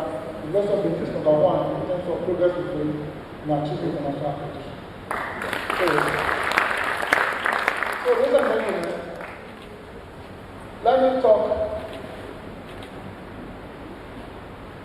simulation, which is one of the most recent accomplishments. First, we recently established this lab, and we have revised our curriculum to include simulation. We have internship for masters and PhD students. Some of them have been to several countries around the world. Some of them have been to Harvard, some of them have been to Oxford University, some have been to Yale, some have been to various universities, just for internship, and we sponsor them. And indeed, the university in Belgium invited me to submit, send two master students who they will do scholarship to after they go on their internship with them. So I'm looking for those students to do one for health economics and the other for seven and So we're very interested in that program, ladies and gentlemen. And the aim of my presentation today is that our facilities and our resources are being underused. And remember, this program is a World Bank funded project. Funded on the basis of the fact that when the project ends, and the money remains, and you don't spend the money, you return the money back to work. So don't say, oh, you don't spend it. And part of the way they measure us is to say, what percentage of the activity have we done? And right now, the Director of the Ministry is leading in terms of activity have been performed by the center. So, what is simulation? Simulation has been described as a process. I wrote an editorial recently for a journal, and I'm simply reading the first sentence of that editorial. It is a process by which a procedure or process is mimicked with artificial objects for the purpose of learning a skill set in the laboratory before transferring the skills to real life situations. Learning it first in an artificial object. You know, and of course, because of the criticality of the way health scientists professionals work, you cannot just put a new command to the body of the patient without the person first trying it out in an artificial way. So, what is the history of simulation? Training with authentic mannequins was introduced in the early 18th century by a father and son called Gregory, based in Paris. And this was because at that time, concerns were being raised with the high rates of maternal mortality in the 18th century Europe. And so, they started looking, if you only have the art, how can they reduce the high rate of maternal mortality? So they began this process of simulation, which was invented by father and son Gregory. The family name Gregory today became associated with mannequins as developed by the father and son. And if you don't talk about Gregory, you see their pictures and photographs. Very fondly depicted, father and son. So, and later on, somebody called Christopher Nick Bostrom in 2003 introduced a theory which is called simulation theory. Simulation theory. And he considered that we are all living inside an artificial situation. That whatever you do, whatever step you take, is an artificial situation based on the real life situation. So, based on that, simulation of every kind became a globally accepted mechanism for skills building. So, it became widely accepted, and I must say that medicine may be the last high-stakes industry that does not regularly practice before the game starts. You see anybody playing football without practicing outside the competition? You see anybody doing that? You see anybody winning a Olympic gold without practicing? Medicine, in fact, is one of the last professions where simulation is not regularly practiced.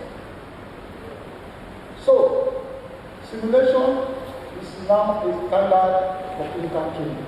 And I'm very happy that MPCN has insisted that we must have simulation lab. And you see, actually, purpose, you don't know that as soon as I started this lab, I called the MPCN.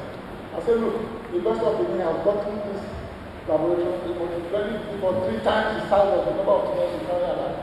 You understand me? Yeah. They were very happy. And I said, I'm going to ask the people to invite you to come and see our lab so that we can increase the quota for medical aids and nursing aids in all the departments. So that other companies can do it. They have simulation labs, they have medical labs everywhere. I did one on the medical science in Ogo. They did one in the Yamon, there's one in Lebanon, there's one in Turkey. This one is extraordinary. Nothing to compare with. But you know, the University of Benin is so quiet. They don't make noise. Honestly, we should make noise about this. We should make noise about this because it doesn't exist anywhere else. Smaller universities, they do small things on the ground, they will make noise. They will make noise. They will be harassing us. You have this and you have not said anything. It's shameful. Provost, I'm going to support you to announce this. Carry it on your head. Carry it to people and then call people to come and see. So, ladies and gentlemen, simulation has grown rapidly in medical practice. So that a stepwise process of acquiring clinical skills and knowledge is step-by-step. The first step consists of tasking trainers who have that in our simulation lab, which is then followed by high-fidelity simulation. as the next step. And only after then, you now expose that to the leader. I think it was like Bola showed a lot of examples. Set up an argument, passing capital, all sorts of things. But you can actually do this session before you actually do this now. Process delivery, backup delivery, normal delivery, or something, management, full pattern, or percentage. I'm telling you because that's my thing. But anything can be simulated actually. And right now, this simulator lasts also $250,000. But we are going to, between now and December, we're going to buy new. And I'm going to ask anybody, my professor, the vice chairman of this meeting, Professor Amorije, just informed me that they are also interested in simulation intelligence possible. So, sir, if you are interested, let me know. So that the next time of management our bar will be very down on the face. And then so actually, Professor harassing me about that. So I will dive into endoscopy. Endoscopy, those of you are in endoscopy, surgery is also allowed. Almost anything can be simulated. Anything can be simulated. So for the next round of purchase, you have around $200,000 for 2 more steps. So Provost, I want to tell you, we already have to that already. So ladies and gentlemen, this ensures not only systematic broad-based transfer, integration of theory to experimental learning, it also ensures the safe use of new large skills. My first exam session, by the way, I was one of the medical students. And after exam session, I didn't speak to them just in case something happened. So, and I didn't use my name. So these days, you have an opportunity to do it before you actually practice it. So, these are the Harvard colleagues. But actually, the idea for a simulation lab was conceived in 2019, and it was not until 2023 because we were not moving from Harvard that the machines eventually came in and installed the journal report. And then since then, 6 staff from Harvard will be. This is my humble self, this is the vice chancellor, this is the professor from Harvard. All of these are Harvard staff. This is a Nigerian girl who's in Harvard. Have allocated for them in the team to establish machines in Israel. So, and these are examples of entrepreneurial hard living companies and that. These are some of our students doing the manipulation. This is the pediatrics management. I think this is called Professor Obiago, and this is the adult family, and this is Dr. Madako, who are doing this sort of session. Now, what is the mission of this simulation lab? We call it the STEM University of the Harvard Simulation Hub. Our mission is to bring together innovative clinical instructors who want to master the use of experiential and simulation-based approaches to teaching and learning that will enhance the preparation and training of our students in all health sciences disciplines. No else. Honestly, first lady of heritage, we should tell us and also do this. So if you want to teach us to this control, okay. Now we have our basic assumption that belief that everyone participating in simulation activities and selling cares about what they are doing. I have to say that it's only when you care about what they are doing that you don't think about simulation. Some people are so confident and overconfident that they want to make mistakes first before they master what they're doing. Those mistakes can be very costly sometimes. Look at us. I remember gynecology used to say if you are doing exam session and you are not confronted with it, it means that you are not learned how to do exam session. Sorry. If you have done an abortion without performing the rituals and use that to learn, it means that you are not a master in the game. That means that every gynecologist is expected to perform the rituals before they learn it. But that is wrong. Wrong part of training. These days we say the simulation, you don't have to perform the rituals. Learn it very well. I remember the person who taught me how to do D&C there was Professor here who was in and as I was putting the catheter, sorry, I was putting the dilator, he was holding my hand. Eventually, it took us almost 30 minutes before I could do a procedure that followed the vaccine. He was holding my hand and guiding me. Anyway, you can do that with the simulator, so on and so forth.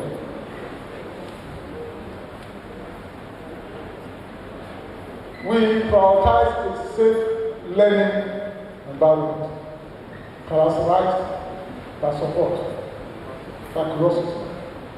You can make mistakes with the simulation manager, and you're allowed to do that mistake, but correct yourself. Nobody is going to blame you. And that's how we work in practice. We call it psychological safety, which is the sense that taking honesty and taking risks is part of what you do when you have something that doesn't die in your hands. But when you transfer that to the human body, you have to be careful. The process of being careful is what you learn in your hands. So, this is this. I don't know whether you can see it very clearly. The process. It begins clearly with, this is just something you can see, not very clear. It begins with the internal skills training. You have to train people how to do this in training. Followed by external facilitator to facilitate the process. And then external skills training. Then followed by the training itself, training to other people. So before you can use this high fidelity management, when we mean high fidelity management, is that management you can feel the pulse of the management. You can see the heartbeat. You can feel the management breathing. Everything that happens to a normal person, you can feel it. And when the management is in pain, you say, I'm feeling pain. You tell you, shout, you talk out, and so on and so forth.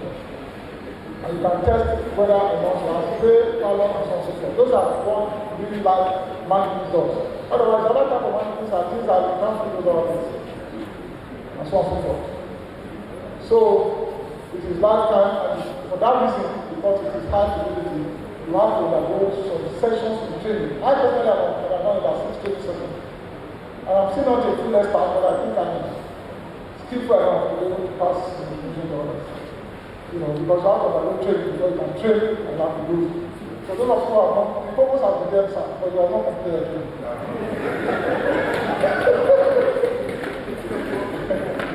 So, and these are the things. The timing, these are exactly what they do to us. I don't know what I can say.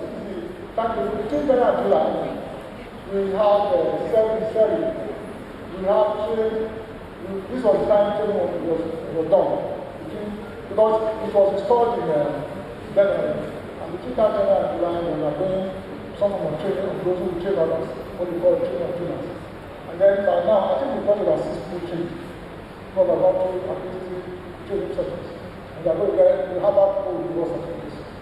During that period, Harvard children support, they were validating the process of certificate award. They were having monthly check reports. They were creating a very user-friendly environment and sent to us by affiliates. And they were also providing Zoom support so that we can learn the process. Anytime we have difficulties, we will call them and we provide that. So it was support. But that support ended in July because we also have to pay for that support. And now a new memorandum of understanding has been developed, starting from August to next year. During which we will buy more entities. And then, from March to August, that's exactly what we did. And many departments participated. Again, I want to thank ORG, I want to thank community health, and then pediatrics. The nursing is here to let them know that I'm still worried about because of no gender. Because they were the ones that did the fact is allowed. But they refused to join the process. So, these are the activities. Now, some of the capacities that we need to have in running the simulation include operation tool skills. These are to be developed. It's not easy to do that. For scheduling, for every single session, you have to schedule, you have to prepare for it.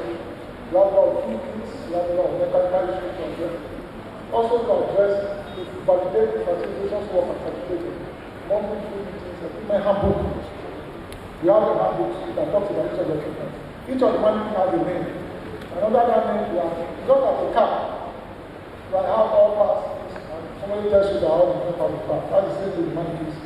They have a name and they have a name different things. So, these are the processes facilitators, monitor and evaluation system, for which, for every single situation you do, you have to provide evidence that you actually did photographs.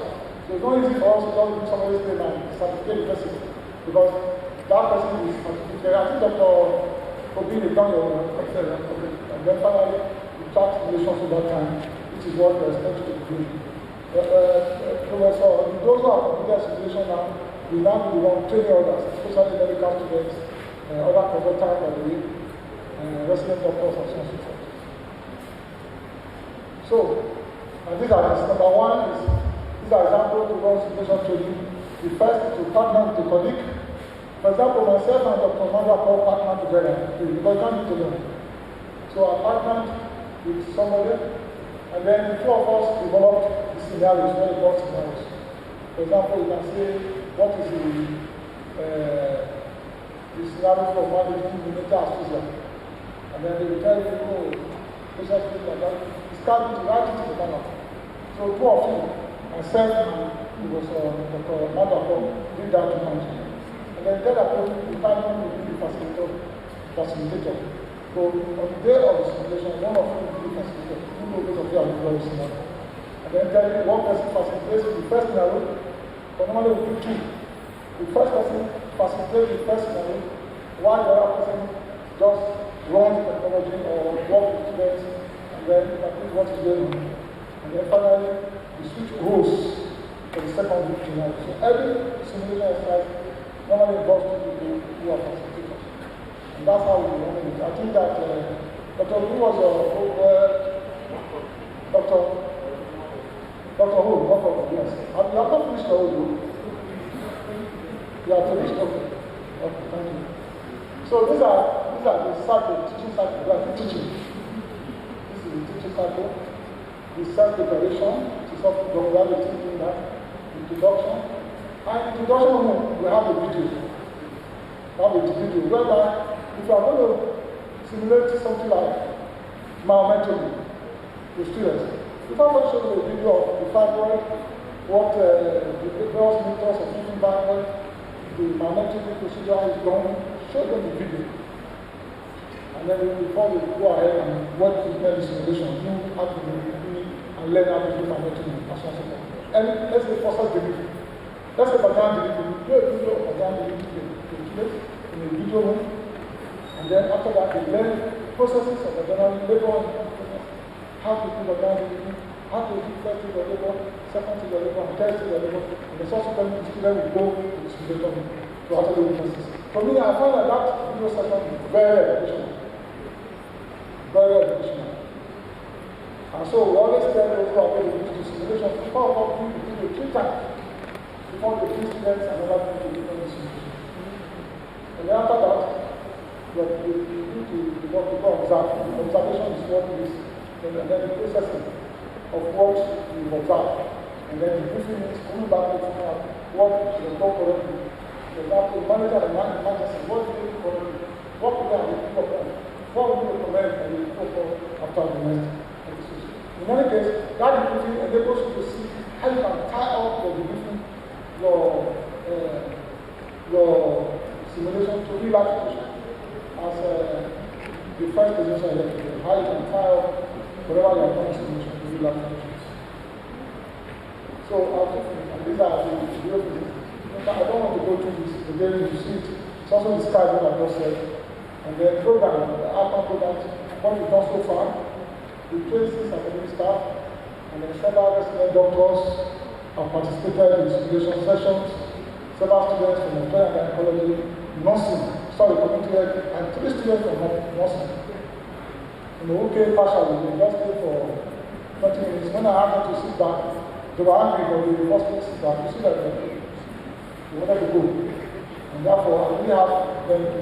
So I thought of the sound, nothing I thought participated so far. And I'm saying that so that I can tell them that I've said this. Is that okay?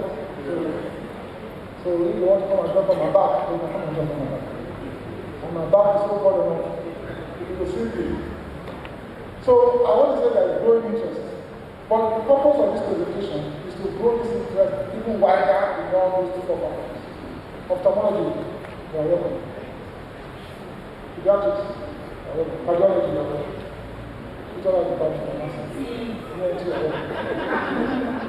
and dentistry, and so on and so forth. Please come. Because selling is not for O&G. I've said it over and over again. It's a multidisciplinary approach.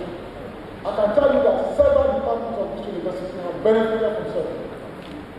They have benefited from selling. I don't want to talk more. As a matter of fact, Provost, I think that it's actually college that have not benefited a lot, even though we don't give us land in the place. So please let us do more together. In 2 days' time, I'm going to present a keynote address at the Faculty of Management Sciences, Research Education, and so on and so forth. And there's another one coming up the following week by adding to it. These are projects of other than selling. So selling is not, and you know, I think that talks about something about multidisciplinary research, which is very important. And it gave examples of how this can be done. I am very passionate about multidisciplinarity approach to medical education. And in framework and design, essentially. I went through that. Medical students, I went through courses in various aspects. I got a BSc first because I was taking lectures in sociology, law, and demography, and all that, and so forth, even in history. And for that reason, I asked to stay for 1 more year to the BSc. BSc in health sciences. And we are trained along with nurses, with medical laboratory scientists, together, and we are asked to call ourselves students of the same class. So if you see somebody who finished the same year with me in nursing, if you're today, you are classmates. So I think that we must use a multidisciplinary approach. That's the way we can learn further. There's no single doctor you can train without other professionals participating in that field. So and that is the approach that selling is using, and so on and so forth. So these are the sessions. I'm finishing now. 3 sessions, 7, and see how activities. So, Paul, when next to do your presentation, use this slide. Don't use the other slide. This one is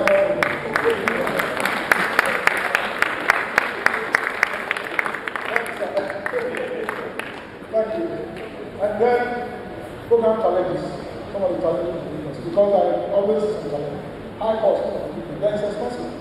And every time they ask me, this time they send me a budget of $250,000. And I wrote to them, I said, do you know what that is? And I saw those $2.7 billion. If you multiply that as 10 billion, it's $2.7 billion, not correct? Or something like that, billion. I said, how can I go and tell this that we should send this on simulation? Don't you know that university has all that to do? So, very expensive. But I've been able to bring it down. And they were not happy when I said I was going to bring it down. I said, we don't need to consultancy from Harvard. We can learn this myself. After when you buy a car, there's a people from Japan, they don't want to do it. Because most of that consultancy was Harvard consultancy. You know, the people pay 100,000, then the rest, 100, 200, you say Harvard consultancy. I said, oh, are you going to teach us how to ride a car? But we will learn it ourselves. So that's what we are now. And they're not responding because they're still happy with me, but that's it. So, and then even when we gave them the money, that was delayed, then purchase and transfer. It took almost 2 years.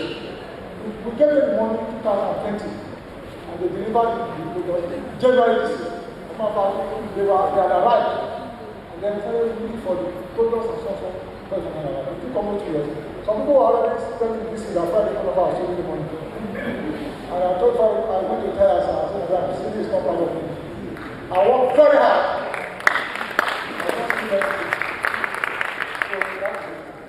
Then it's no case of opting by department, especially the Department of Nursing. I hope that after this presentation, everybody will know to participate. If you don't participate, I will also announce your name publicly like this. And the provost is taking notes of what I'm saying. And then, limited knowledge of state of the art. A lot of limited knowledge of what selling has in place. You know, we set up a lab that can do almost anything that you can think of. And then we bought the agents. And then, first time they came to me, oh, the agents have expired. Can you buy me one? I bought the one. You have not told. Then, after another 6 months, oh, the agents have expired. And I told them, I will not buy a single agent until you show me the person who needs to use it. They will buy a weekend that person is. That's because we have a very smart young girl who currently is a lab scientist using that way for us. So we cannot be buying things. And why the guy is starting to laugh? Because everybody say, the reason why don't do research because they don't laugh. Complain. Before the laugh now, the problem is man complaining now. So ladies and gentlemen, the focus, please. And I know we have some small research grants. But I also say we have some small research grants which we can give to support doing the research. Provided that research grant fall in the area of government as directed by World Bank. We will allow the government to go back. In the first time when we finish this project, we lost some money, we sent something back to government. Because the project ended in May 2020. And there was some money we did not spend. So this time around, we should not allow anyone to be spent. Because they will take it back from us. As I talked to you now, the money is not in the investor account, it's in the NBC account. Anytime we ask that, they will send to us. But the main money, if you don't spend it on the day the project ends, we will take it back. Is that okay? So on that note, I conclude that simulation is one of the most effective ways to improve the quality of skills training in the health sciences professions in Africa. And however, in view of the high cost of establishing Western-style simulation models, it is important that indigenous methods be identified to promote the secondary use of simulation. As a matter of fact, I read a paper where they show that on ripe banana, if you touch an ripe banana, it feels almost like a service to humans. You know, simulation means what is it that you can show students that will mimic, for example, when they see a service that is not yet pregnant. Okay, that is the service. If you feel the touch of that service, it feels like the feeling that you have when you touch on a ripe banana. So that means that even though they are bringing this equipment to us, we can also begin to identify local methods that can use because those ones are very expensive. There are local ways of simulation. You can actually test what we used to tell people is that if you want to know how a pregnancy, the uterus that is not pregnant, is touch of nose, it's almost feel like the tip of the nose. But I've been told that on a ripe banana is more likely. They've done research to say that about 80% of it is almost like comparable. So, SERI, in conclusion, welcomes research proposal from staff and students on ways to deepen and indigenize the use of simulation for the training of students. How has simulation improved? Talking to students, how has it improved their pass rate? There are some results to show that the students who went through simulation and also practical before the exam, we do better than students who just read and was taught how to pass without simulation. Because simulation increases the pass rate. So I expect to see research going in that direction. That's for this and continuous time. Thank you, sir.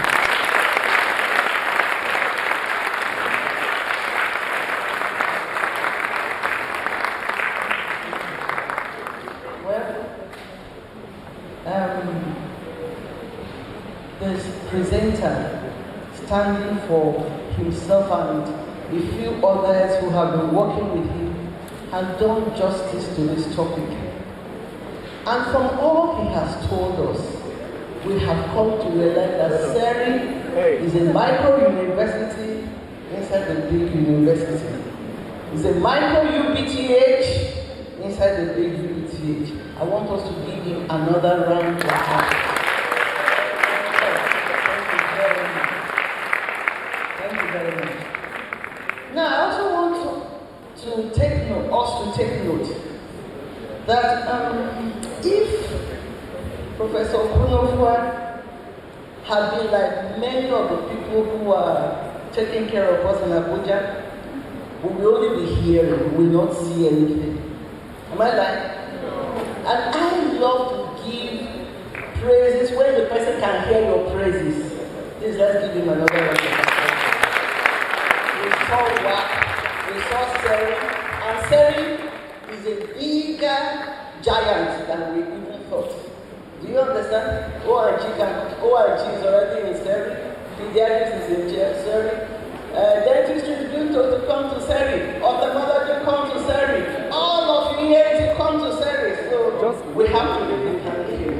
And we have to tell you that it's an example. And I love people that are exemplary.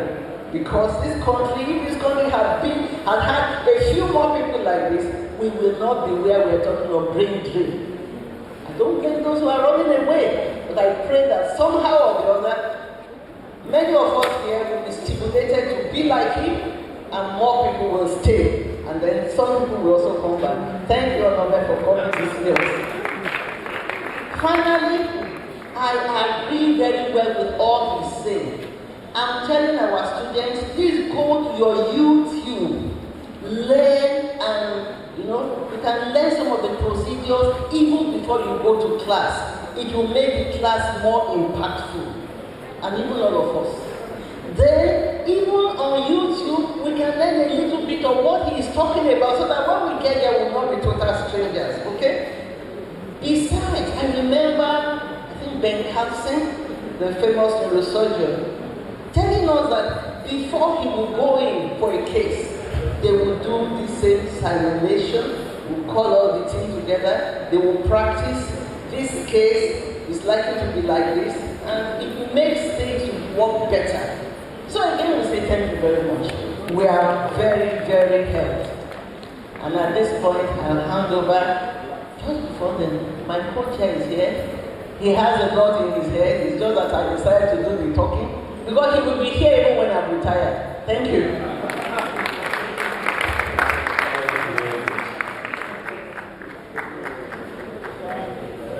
I want to thank the organizers, our dear provost, Mr. Sando. I want to especially thank our presenter, Mr. Okoronfwa, for a wonderful and impactful presentation. I think we should clap for him again.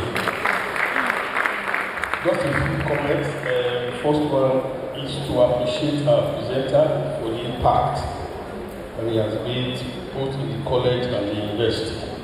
I'm amazed at his ability and the easy access to it, and his willingness to push both research, grants and development both in the school, the college and the university.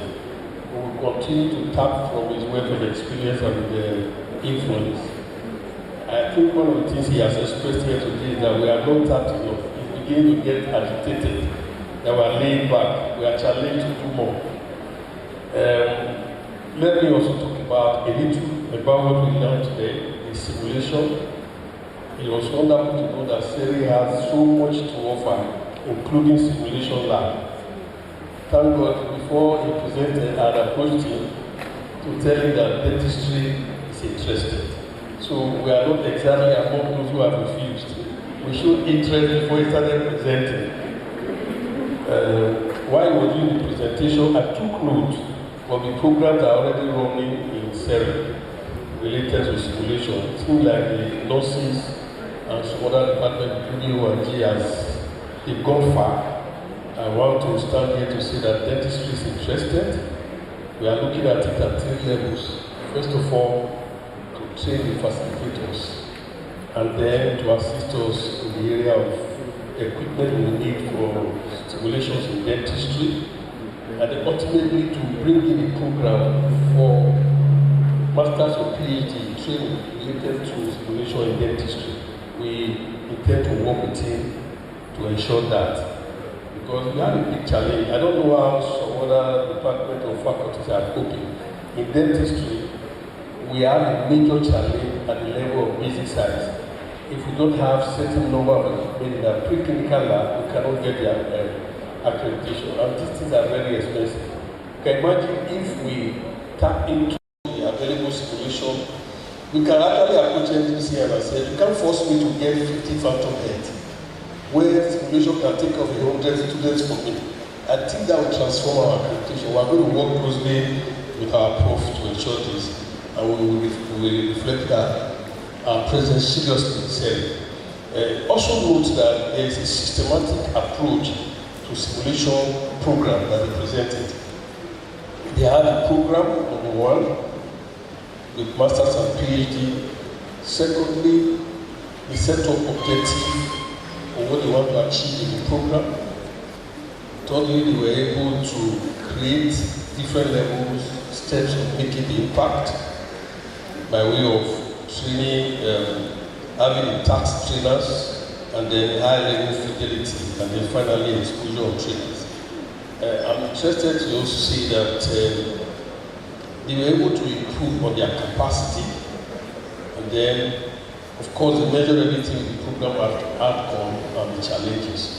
I believe we will have access to these materials so we can build on it. Once again, I want to thank the organizers for the opportunity to serve in this capacity. Thank you very much.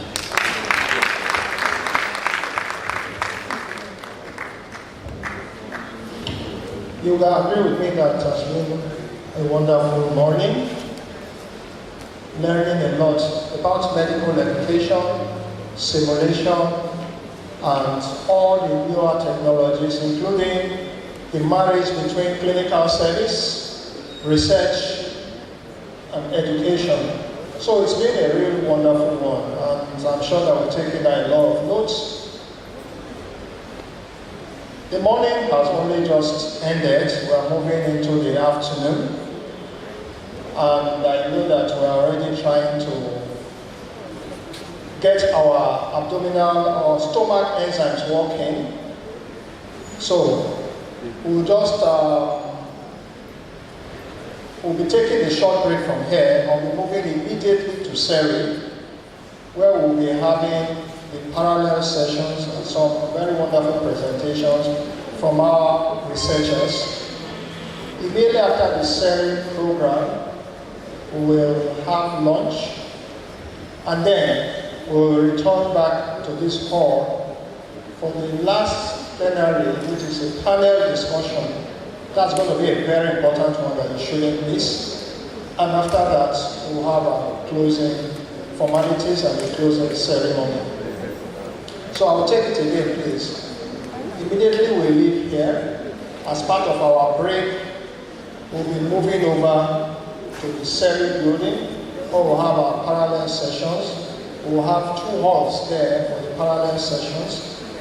After that, we'll take our lunch, and after the lunch, we'll return back here for the last plenary, which will be a panel discussion, and after that, we will have our closing ceremony.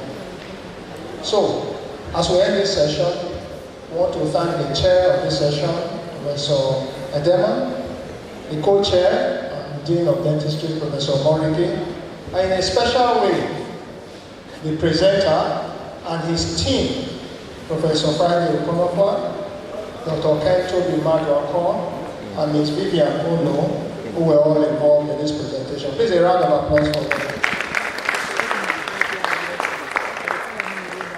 We also must thank our provost, who dreamt about this whole thing and is having fruition, and the person that he infused his dream into, and that's the Deputy Provost, Professor Omoemo. A round of applause for them.